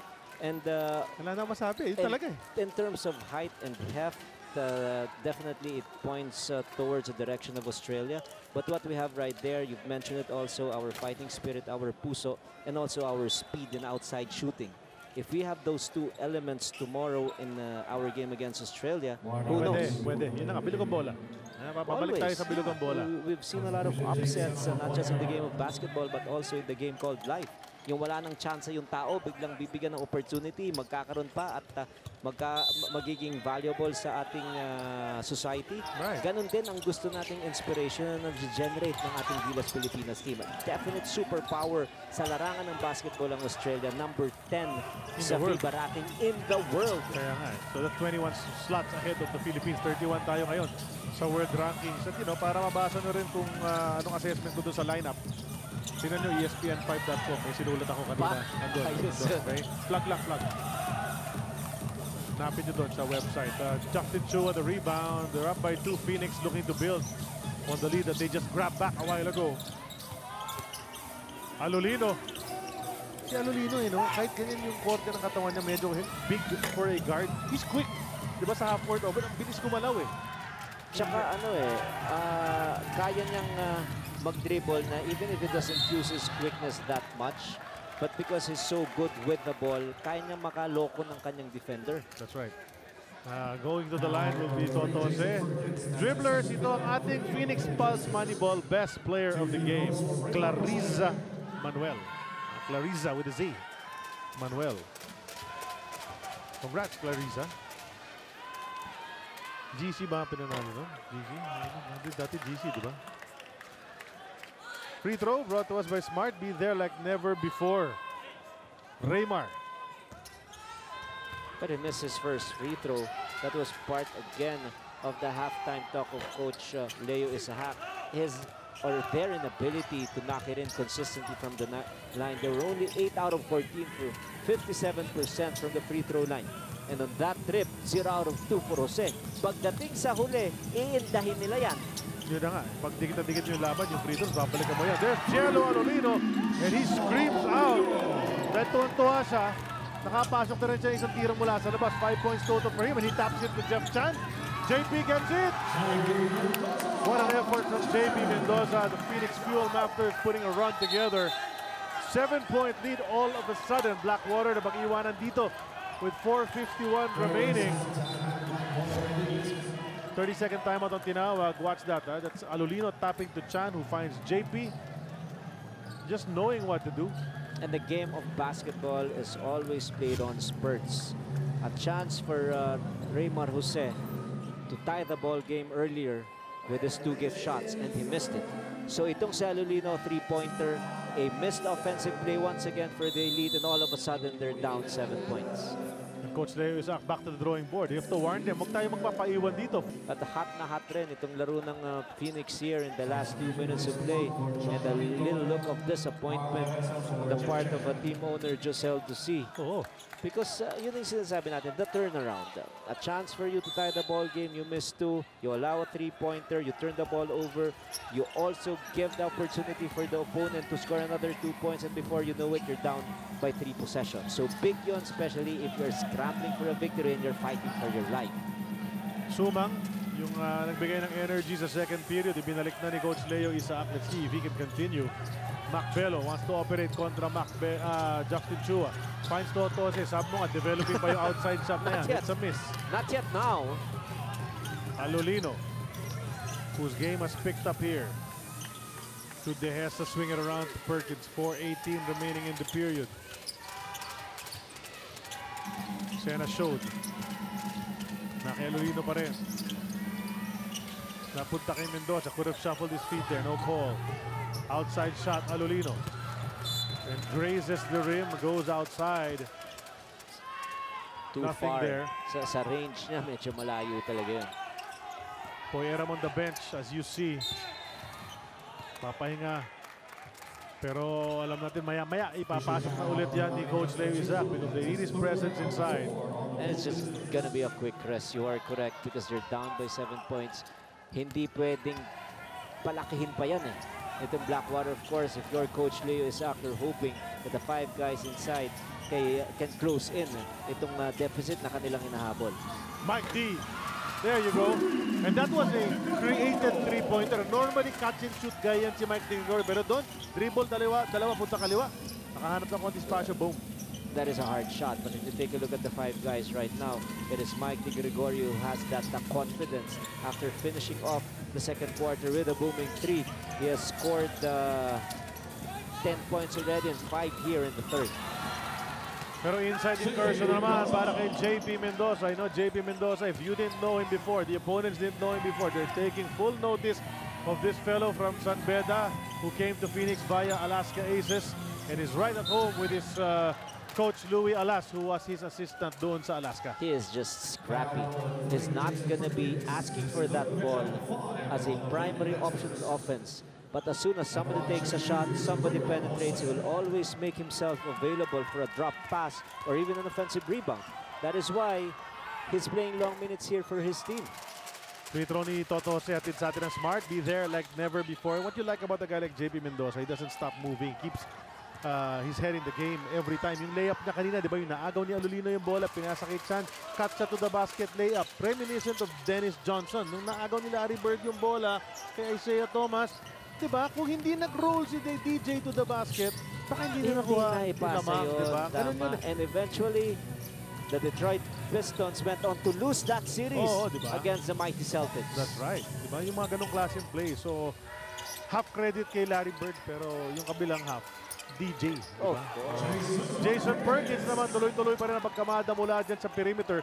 Basically perfected that jumper within the 17-foot range. He's got 17 points in the game. Somebody has to respect that outside jumper of Jason Perkins. It can be Jose or whoever is matched up against him. Let him put the ball down. He's strong going to his left. Then make him put the ball down and force him to go right. At least not an open jumper because he's been nailing it consistently since the first quarter.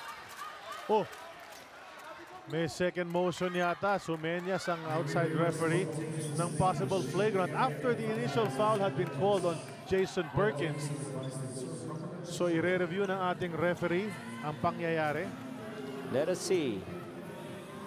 I didn't catch that, but because of that loose ball foul against Jason Perkins, 2 free throws will be given to the elite. But let us see what happens right after that. So, a nice locate, blackout fundamentals by Perkins. Dito, pero dito kayo tumingin. Yung dito Sena pala kay Dehesa. Sena. Okay. Sena Dehesa eh. Kasi may foul na si Perkins doon. Biglang itong Sena Dehesa. Ayun. Oh, wala naman na holding arms lang. Locking arms lang naman. Pa yun? Ayun na Bakit nga. naman Ayun na nga. tayo nag-review pa? Yun. Eh, Angulo partner. There's a Sige, timeout. sige, sige. We'll be back.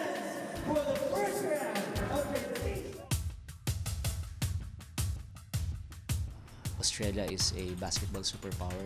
They are ranked number 10 in the world, and they love the physicality. So we just have to make sure that we battle them for every position inside. They're gonna be heftier, they're gonna be taller, but we have to use our quickness also in our larong Pinoy, wherein we have to mix it up inside also, and we should not be in awe. It's gonna be a good one, because this is the first time that we're gonna go up against them in an international competition, and we will be excited to play our brand of basketball.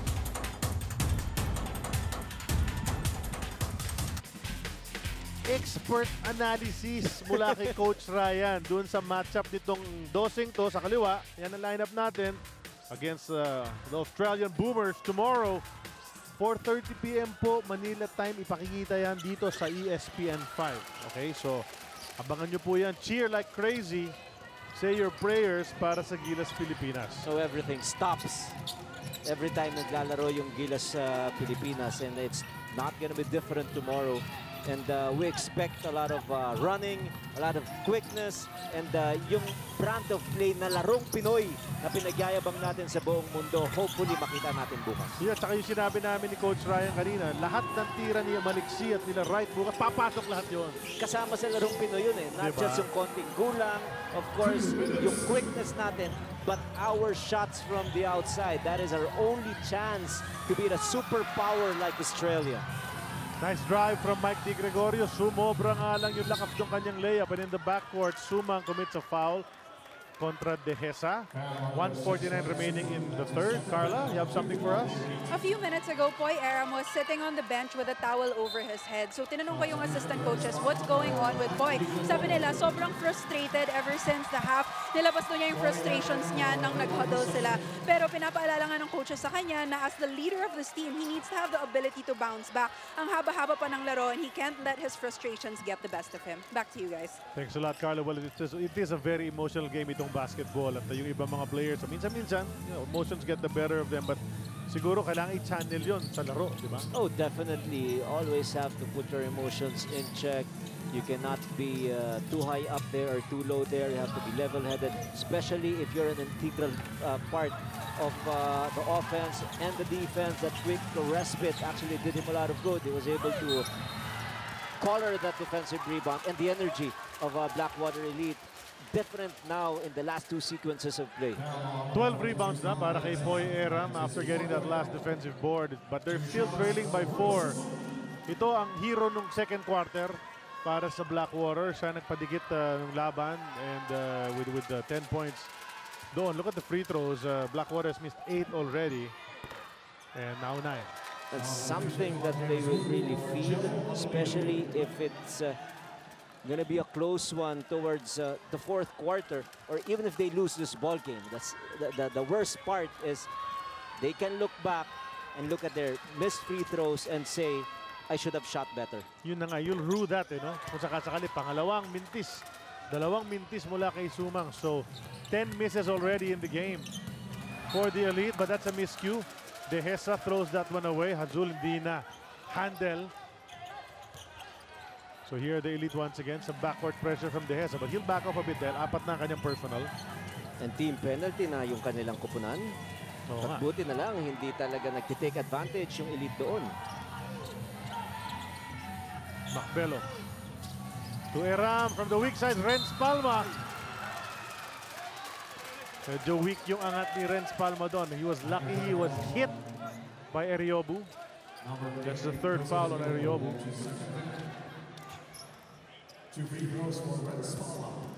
0 out of 2 from the line. Itong si Renz Palma and missed layup. May napasok naman niya yun. Kanyang unang free throw to cut this lead down. Here's a power move. Brought to us by Cobra Energy Drink. Ito yung layup ni JP kanina. Tunay na lakas. Yung ala DJ. Sabi natin Dennis Johnson. Diba? Tumato. Roll to the basket yon. Under a minute remaining in the third period. Ngayon si Renz Palma pahihirapan naman si De Hesa in the backcourt. They can afford to do that because they only have 2 team fouls. For as long as it's not in the act of shooting, pwede pa sila pumout. Quick pass inside to Eriobu. Nice fake. Pinasakay niya si Eram. Had to go out to JP. Ball's on the floor. Nakuha ni Sumang. May numero mga nakapula. Sumang looks right. Goes to Renz. Renz gets it off the glass. It turned out to be a good decision because, of course, if there's Pelo running to your left and there's somebody else like a Palma running to your right, if you're a point guard, you give priority to Pelo. But wala na akong question doon dahil pumasok naman. Yun na nga. Hindi na pwede umangal. Hindi na. Keeping it alive, Phoenix Fuel after second opportunity. There's a 7-second difference between the clocks. De Hesa. He'll take the J and knock it down just inside the three-point area. Just a nonchalant shot there by De Hesa. He's capable of making shots like that. Remember his stint with Kia, wherein if you allow him to have open looks sa deep corner, shoot na yun. Ito, malaking bagay din to sa opensa ng Fuel Masters. Mike, inbounder, Mike Cortez, Kay, Poy, and Macbelo, tandem tayo, Check the standings once again. Saan nakapwesto itong dalawang koponan na ito? Nasa number 8, precariously ang Phoenix. Blackwater is at 9-10-11. Magkatayo ng TNT at Meralco at this juncture. And well, either of them or both could still fall out. Oh yes. For Blackwater Elite, there is no tomorrow for them. If they drop this ball game, they're going to be out. While for Phoenix, they have 2 chances. If they want to avoid complications, all they have to do is win 2 straight games, get to 6 wins, and they're going to make it to the top 8. 11.7 remaining. Cortez nahirapan ni inbound ng bola. Naki-Eram ngayon. Has to give it back. No, he'll take it. Drumable. Ito si Eram. Tinawid sa timeline. Yung skills ni Poy Eram in full display. And a bump at the half-court line. De Hesa will be called for foul number 5. At free throws yan para kay Suma. But he has to prove to them that he can knock it down. Because he missed 4 free throws already in this game. You are correct on that part. But again, if you're De Hesa, he just was able to hit a jumper earlier, a tough shot, and all of a sudden you play defense and you foul a player who is 50 feet away from the basket, and now +1 point for Sumang. It is not just intelligent basketball for De Hesa in that last possession. So Sumang. back to back pa. Oo nga.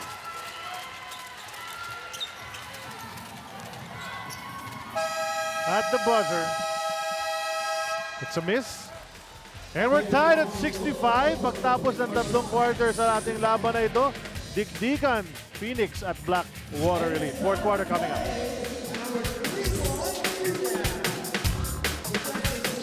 Hindi ginamit ni Brian. Brian dropped it to Jomar. And well, they've been doing that for a long time. So nice, you gotta see it twice. 2 hands for safety. Get up or get out the way.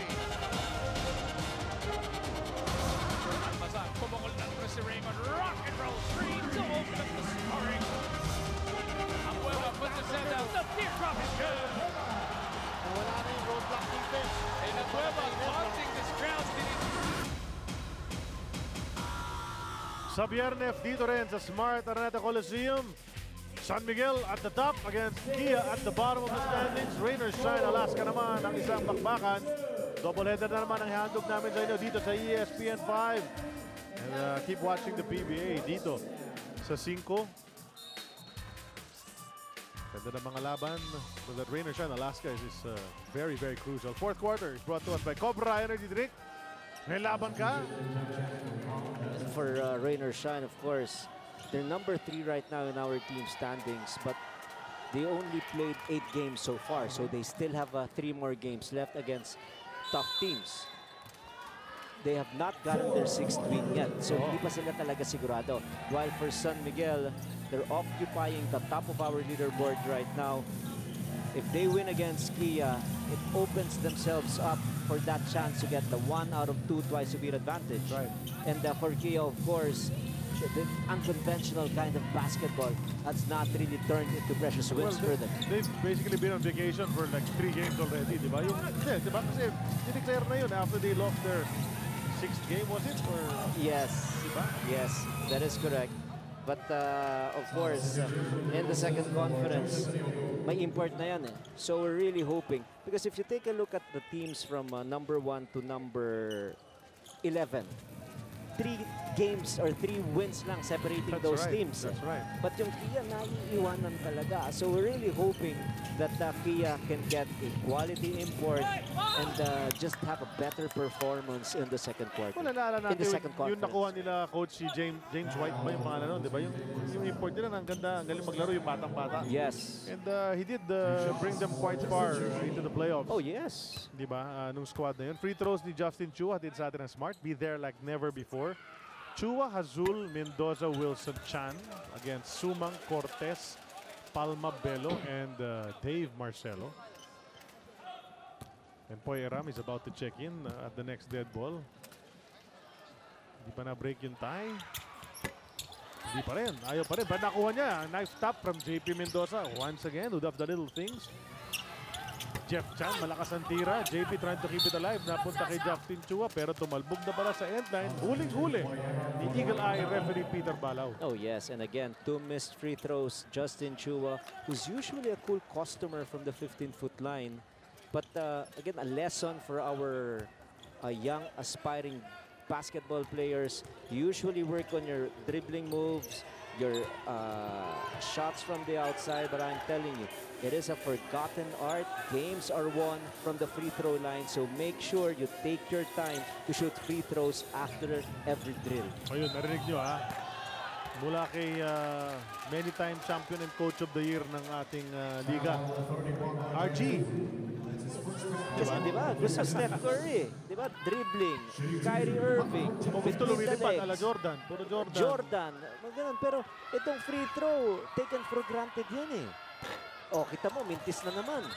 Gagalit na ako ha. Mike Cortez na yan ha, cool cut na yan ha. Okay, second free throw is brought to us by Smart. Be there like never before. So far, si Mike Cortez, 2 points pa lamang dito sa laro. O, tingnan mo to ha, if you're Blackwater Elite. You've gone to the line 27 times already.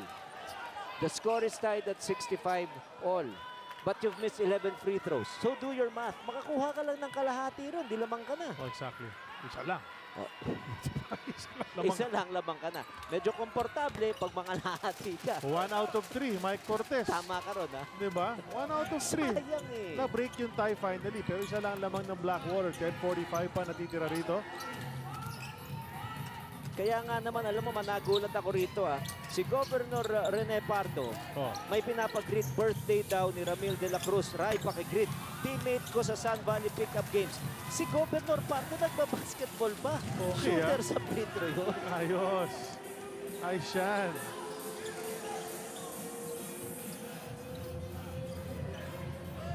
$10:20 remaining. Sumang, top of the key, 3. Mintis yun. Palma, the tip doesn't go. Hazul, surveying the floor. Chan, inihingi. Di maibigay.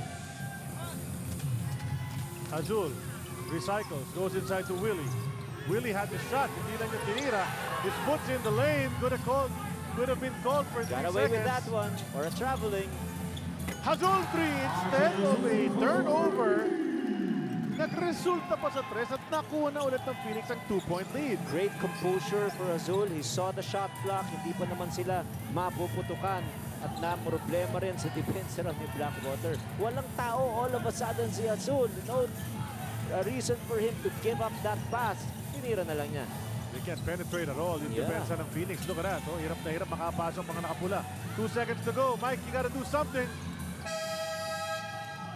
Pinatuloy na lang ang laro ng ating mga referees. Chan on the attack. Mendoza calmly says, reset tayo. Dahil pang oras sa shot clock. Azul sets the table. There's a push on the other side. Marcelo gets tied up with Willie Wilson, the veteran, who forced the contact on that play. Diba? And a little acting job as well for Willie Wilson and Mike Cortez.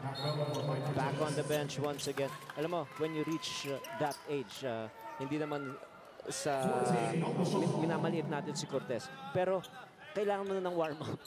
So hindi pwede na pagpasok mo, iinit ka na agad. He was given 3 free throws, he only made 1. Then that turnover, an air ball from the 3-point range. So unproductive minutes for Mike Cortez because he is simply cold. Para yung mga lumang auto, hindi pwede mag-aircon agad. Hindi pwede yun. Diba? Break in muna, painit lang muna. Diba? And I remember there was one time wherein I was watching this San Antonio Spurs game. Si Dennis Rodman, may sarili siyang bike sa gilid. Doon sa side, tama. Diba? Doon sa may tunnel. Sa may tunnel, nag-warm up siya. Time to go inside. O, pasok na siya. Mainit na siya. Macbello consistently hitting some baskets sa larong ito. 12 points na para sa kanya. Second-year man out of FEU. And actually a good sign for the Elite because Macbello also in their game against NLEX scattered 10 points in the first 3 quarters but was held scoreless in the 4th quarter. So first 2 points right now and the score is tied. But we've talked about the confidence boost of Macbello. Every time he shoots from the 3, he makes it or he makes a tough shot. He's capable of scoring big. One time, he scored 25 points to tow his team to victory here in this conference. Has shown the ability to score in many different ways. Kahit sa international competitions, ang kumakamada. JC, Intal. 2 seconds to go. RJ kicks to JC. Quick release. Still can't get it. Jeff Chan. Offensive rebound. Azul. And that goes out of bounds. Good marking from Mike Di Gregorio. Tabla ating score. 68 all. 8:06 remaining. Sa ating 4th quarter. Looks like magda-down to the wire ang ating laban. Coach Rai. We expected this kind of a ball game because of the importance of a victory, especially if you're Blackwater Elite.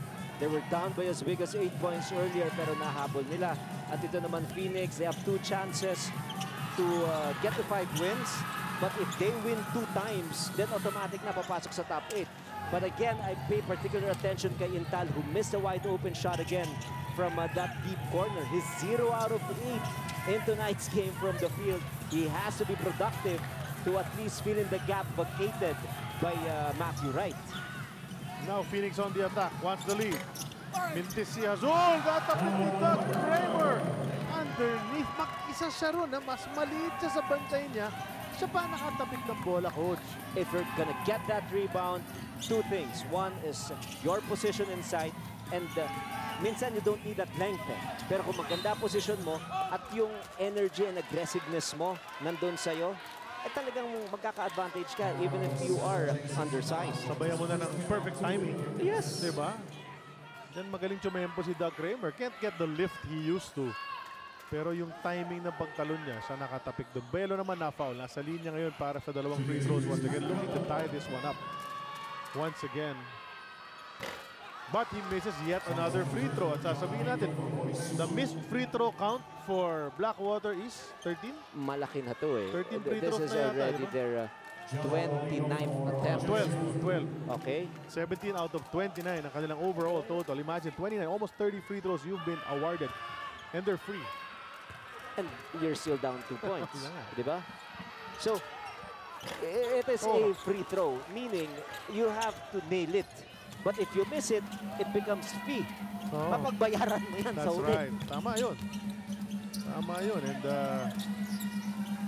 Wow, the totals is really 12 out of 30. Tama? 17 out of 30 ang kanilang total. 17 out of 30 free throws.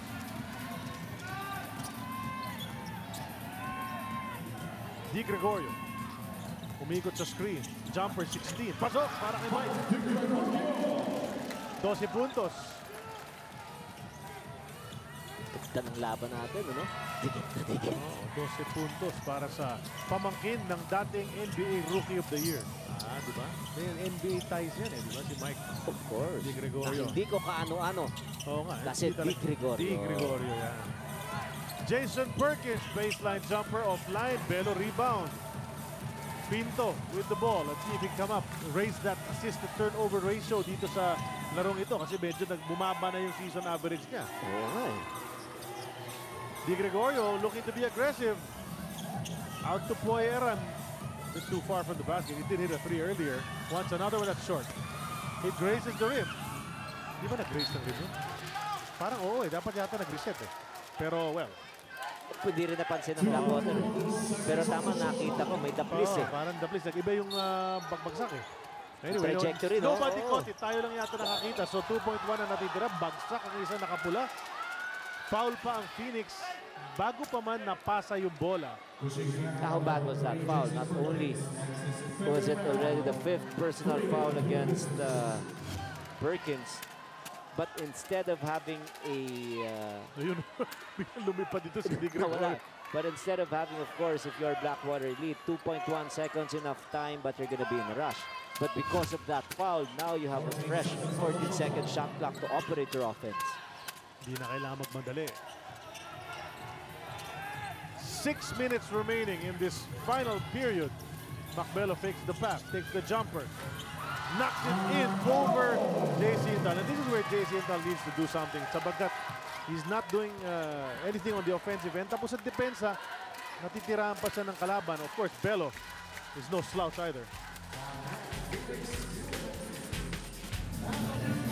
Well, Willie Wilson definitely has a lot of gas left sa kanyang tangke despite the 14 years in the league and all the miles and injuries that he's had to endure. He's been producing para sa kanyang koponan. Every team na napuntahan ni Willie Wilson, contributor siya. Last game, 2 games ago. No, that was last game. That was last Meralco. game against Meralco. He scattered 24 points, grabbed 8 rebounds. Remember that this guy is already 38 years old. He was a 15th pick way back in 2004, and I was telling this trivia. In 2004, he was number 15. And only 5 players out of that team are still active in tonight's game. Yes, he's 0 in tonight's game, 13 minutes of play.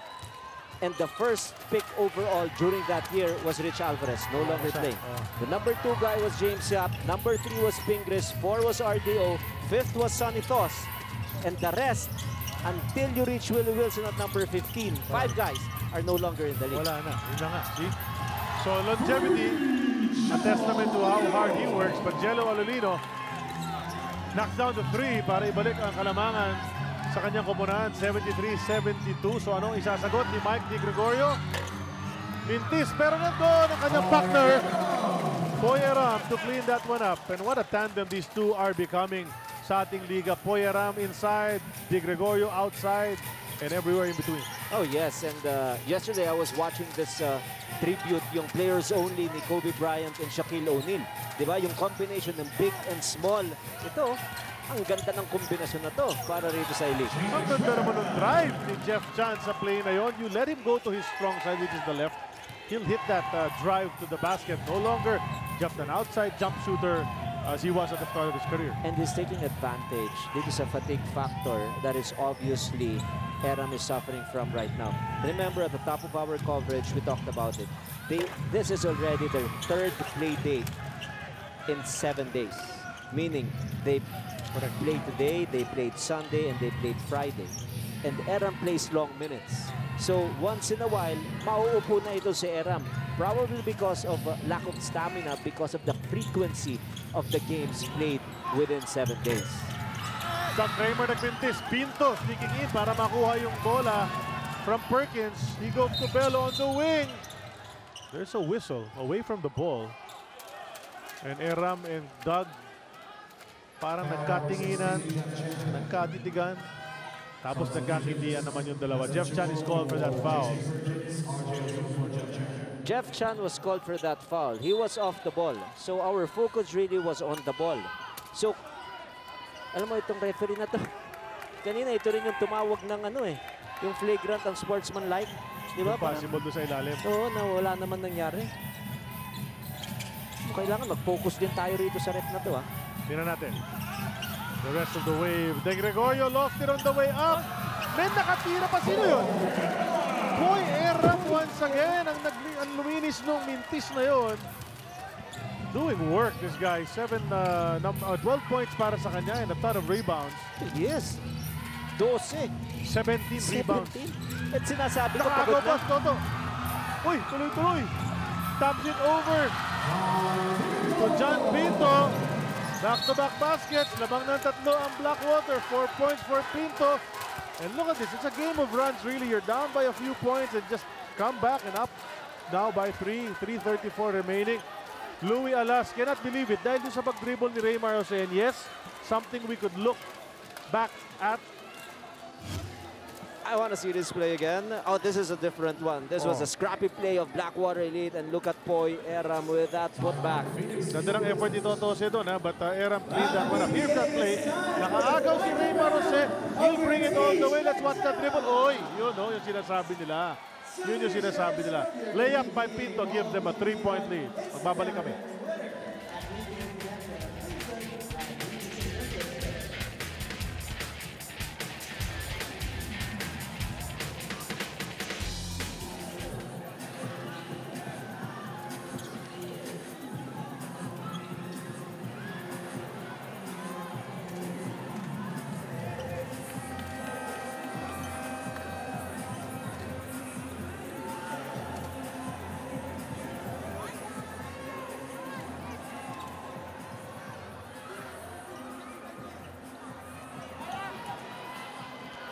Blackwater Elite back in the lead. Tatlo ang kanilang kalamangan, 78-75. Poy Eram standing tall of the Tower of Power. 7th double-double this conference. Para sa kanya, tied for the most with the 4-time MVP. And we've been talking about that. He's probably not just in the top 5 right now. He's probably at least top 3. Tama. Diba? With, of course, Junmar Fajardo, Greg Slaughter, and now with his numbers and his consistency. And not to mention, he is the best in block shots here in the league with 2.9 blocks per game. And tonight, he has 3. He's guarding the paint as if his life depended on it. And with due respect to the great Benji Paras, at tinawag kong Tower of Power ng Blackwater dito si Eram. Well, that's the nickname of the 2-time MVP, Benji Paras. So, pwede naman. Maganda naman numero ni Poy Eram. Pero marami pa trabaho para umabot sa level ni Binancho. Timeout once again, 3:03 remaining. It's a close game here in the Big Dome.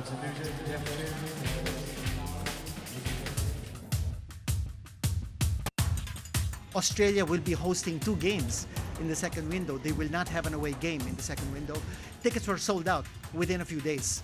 So palagay ko, it will be an indication that the crowd will be very, very against Gilas. I expect a tough contest.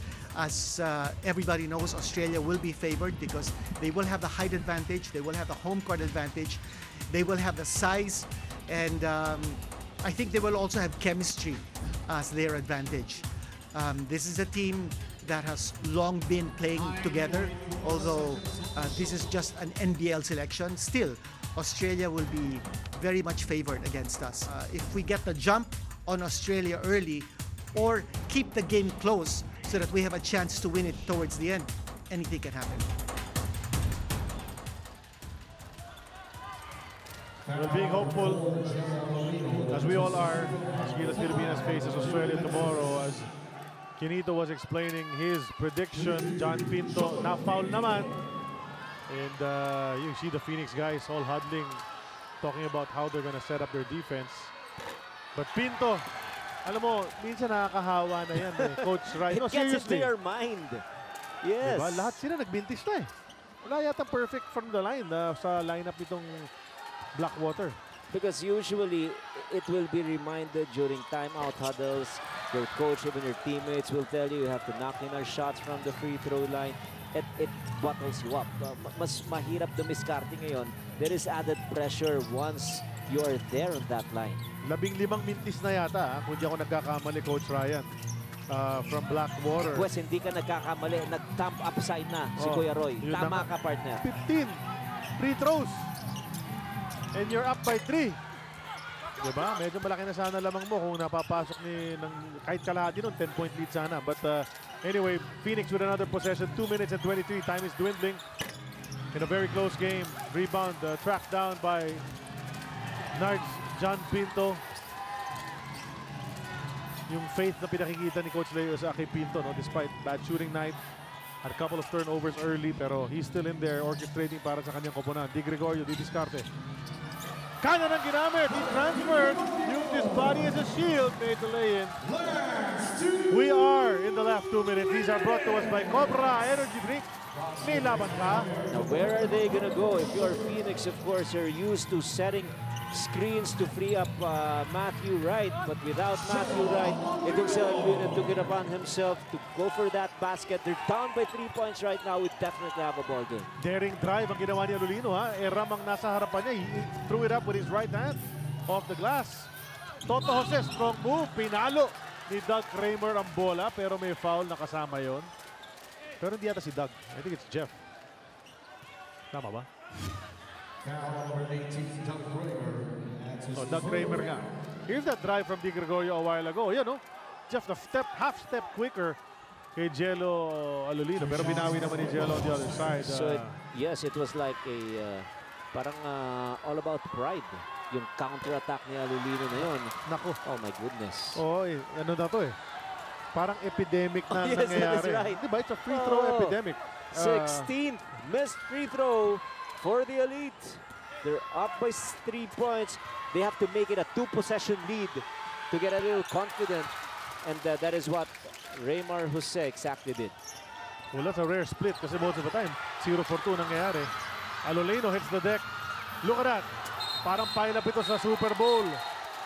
Dami nang bumagsak on the hard court. And you see players smiling, guys like Di Gregorio and Bello for the effort. Alolino was caught in trouble. Jump ball ang naging resulta ron. And this is big. With only a minute and 32. Great effort there for the Blackwater Elite because they dove for that ball. Look at them, 3 guys fighting, and Alolino, the single white shirt, still was able to get that ball to force a jump ball, but it's up against Gregorio. Let's see who will win this tap. Kaya ang gawin nila yung rule parang football, pag pile up, kung sino may hawak ng bola, kanila yung bola, di ba? Jump ball, the 2 little guys, and Di Gregorio jumped higher and tapped it to the right fellow. At si Pinto, bago bumagsak, tumawag na ng timeout. And that is why we found an answer why he is still inside the court, given quality minutes and full of trust by their coach, because he really goes for possessions like that, what we call the 50-50 balls. He's gonna dive for it. He understands timeout situations. He was able to save that possession and timely timeout to secure that leather and a chance for them to execute an offense from the baseline out of bounds play with 24 seconds in their shot clock. That is Nards Pinto for you. If you're Coach Louie Alas, sinasabo sa mga boys mo ngayon, 1 stop lang muna kasi 4-point lead yan. Pag umangat ng 6 or 7 yan, ang laking diferensya na niyan dahil ang oras 1 minute and 29 na lamang dito sa 4th and final period. So you wanna keep it as close as you can. May laro tayo out of town. I think this is the last out of town game ng ating elimination round. Cagayan de Oro City sa Xavier University, Ateneo de Cagayan, 5 p.m. Magnolia Hotshots Pambansang Manok kontra Meralco Bulls. And let's see if Dillinger is able to play sa laro na yan because he's been battling some injuries. Pingris, of course, was out for a long time, but he's back in harness for Coach Chito Victorero. Good matchup between these 2 teams. Meralco has not had the best of conferences. They always struggle dito sa Philippine Cup, but you know they're gonna try their best para pahirapan ang one of the league leaders, Magnolia. Oh, this is the implication of that particular ball game. 7-3 itong Magnolia. They need that win to secure again one of the 2 slots. While on the other hand, Meralco, after 2 straight victories, they need that one to keep their hopes alive for their 5th win And nice, we've mentioned that matchup between Di Gregorio and Jeff Chan, as good as advertised, with less than 2 minutes remaining here in the game. Good shooting na nga para sa kanila. May passing pa, 8 assists para kay Jeff Chan.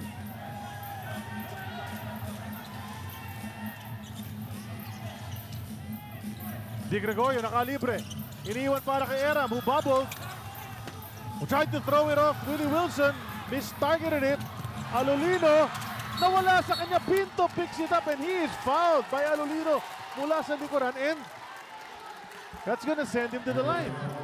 Okay, two things that they did. Yes, they turned the ball over there, but they were able to do so with milking a little shot or a little more time in the game clock. But what is nice is look at Pinto out of nowhere.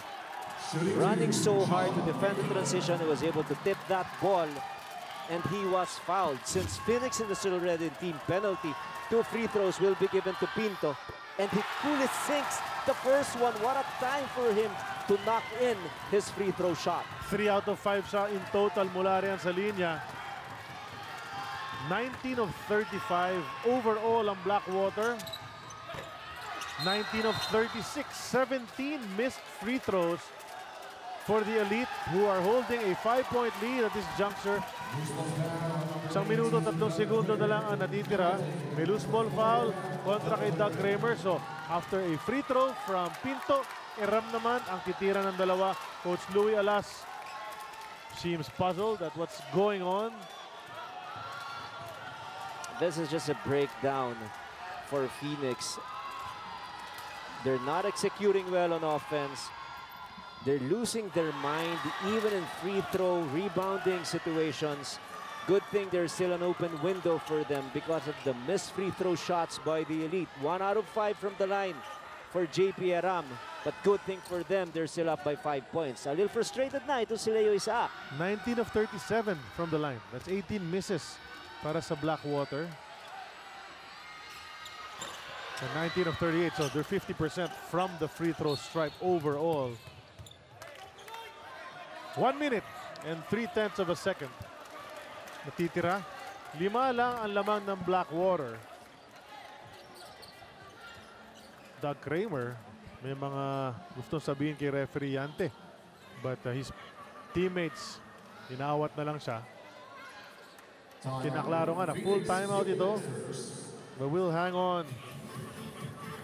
Try to listen in if we can, pero kung hindi man, what a game, no? A knockout game nga ito. It hasn't been the highest scoring game natin na Coach Ryan, but ang ganda makita yung energy na pinakikita ng magkabilang koponan. Let's see if we can listen in on the huddle.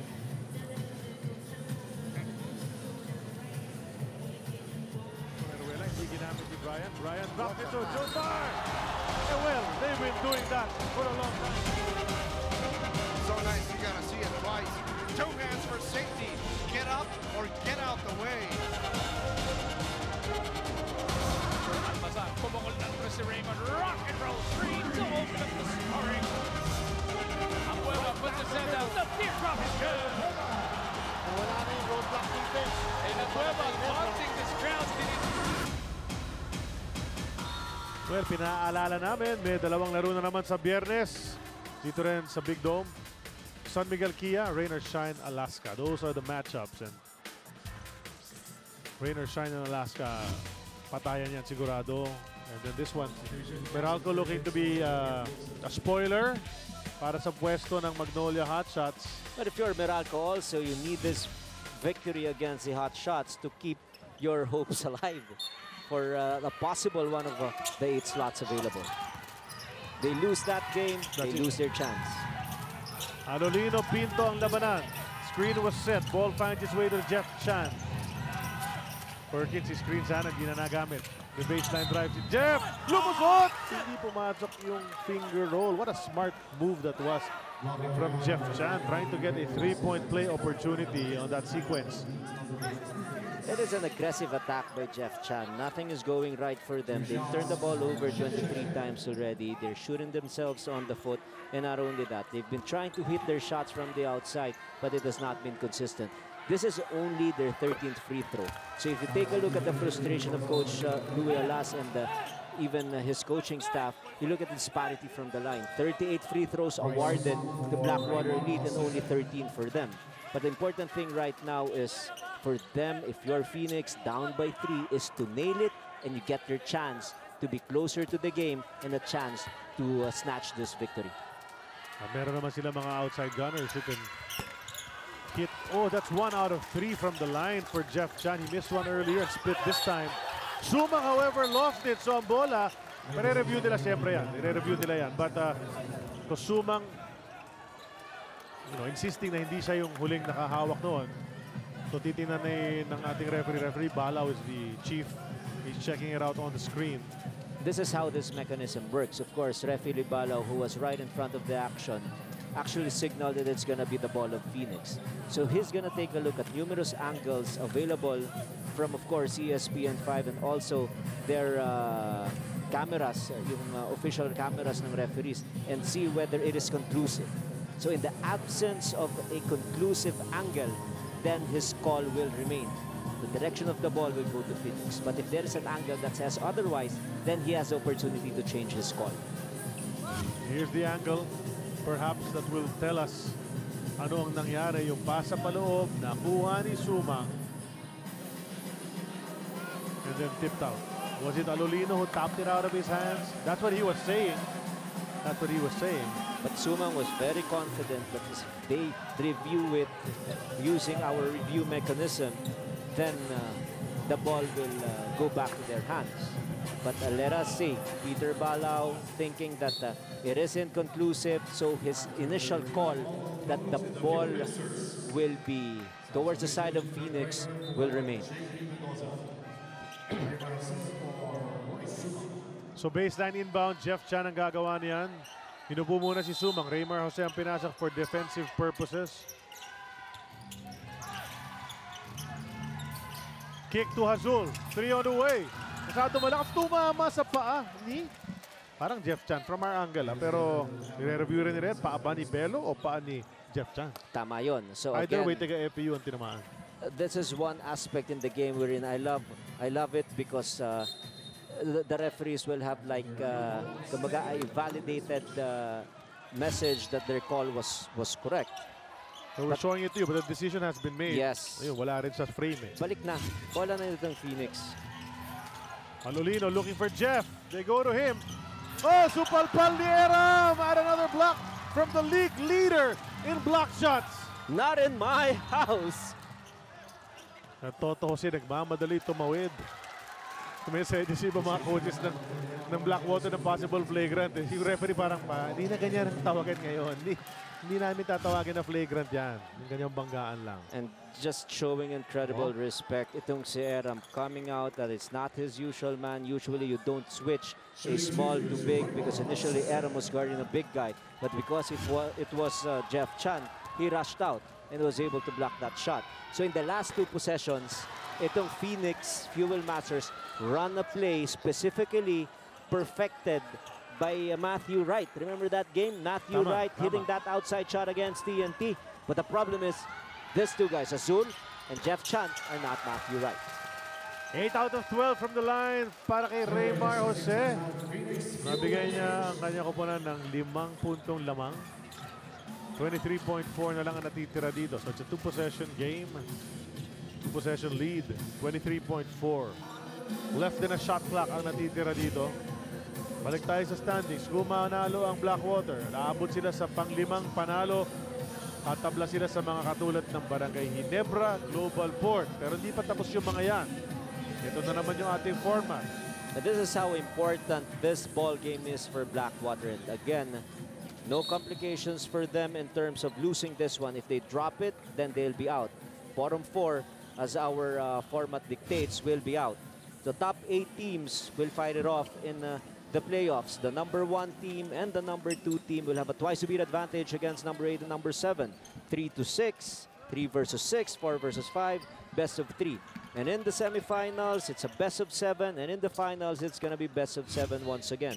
So for Phoenix, even if they drop this ball game, okay pa sila for as long as they nail that victory against Global Port. But it's gonna be tougher for them. Tama yun. Jeff Chan, iniwan para kay Perkins, and that play is broken up by the elite. And Di Gregorio will hang on to it as long as he can. Finding a tawid kay Eram. They go to Belo. And Di Gregorio, mukhang di na magpa-foul itong Phoenix. If I were Blackwater, I'll take the shot because they might be involved with the quotient system. Hindi na nila tinira. And the coaches did not signal it as well. 83-78, a 5-point win para sa panig ng Blackwater Elite. Panoorin natin ang power move. Hatid sa atin ng Cobra Energy Drink. Tunay na lakas.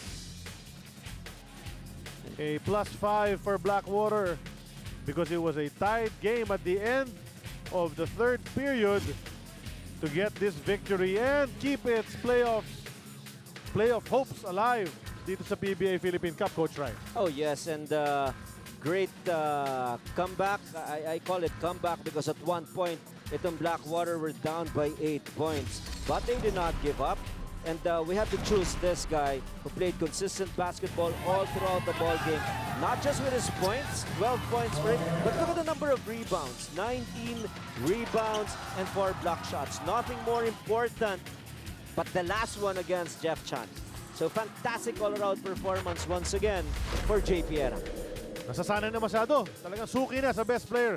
Ito si JP Eram. That does it for us here as the Blackwater Elite win over the Phoenix Fuel Masters earlier. Global Port defeated Kia. That ends our doubleheader here at the Big Dome. For our guys, Direk Francis, Mike, Mackie, the rest of the ESPN 5 crew, Ryan Gregorio, Carla Lizardo, this is Charlie Cuna. Thank you for watching the PBA dito sa 5. Maraming salamat po sa inyong panonood.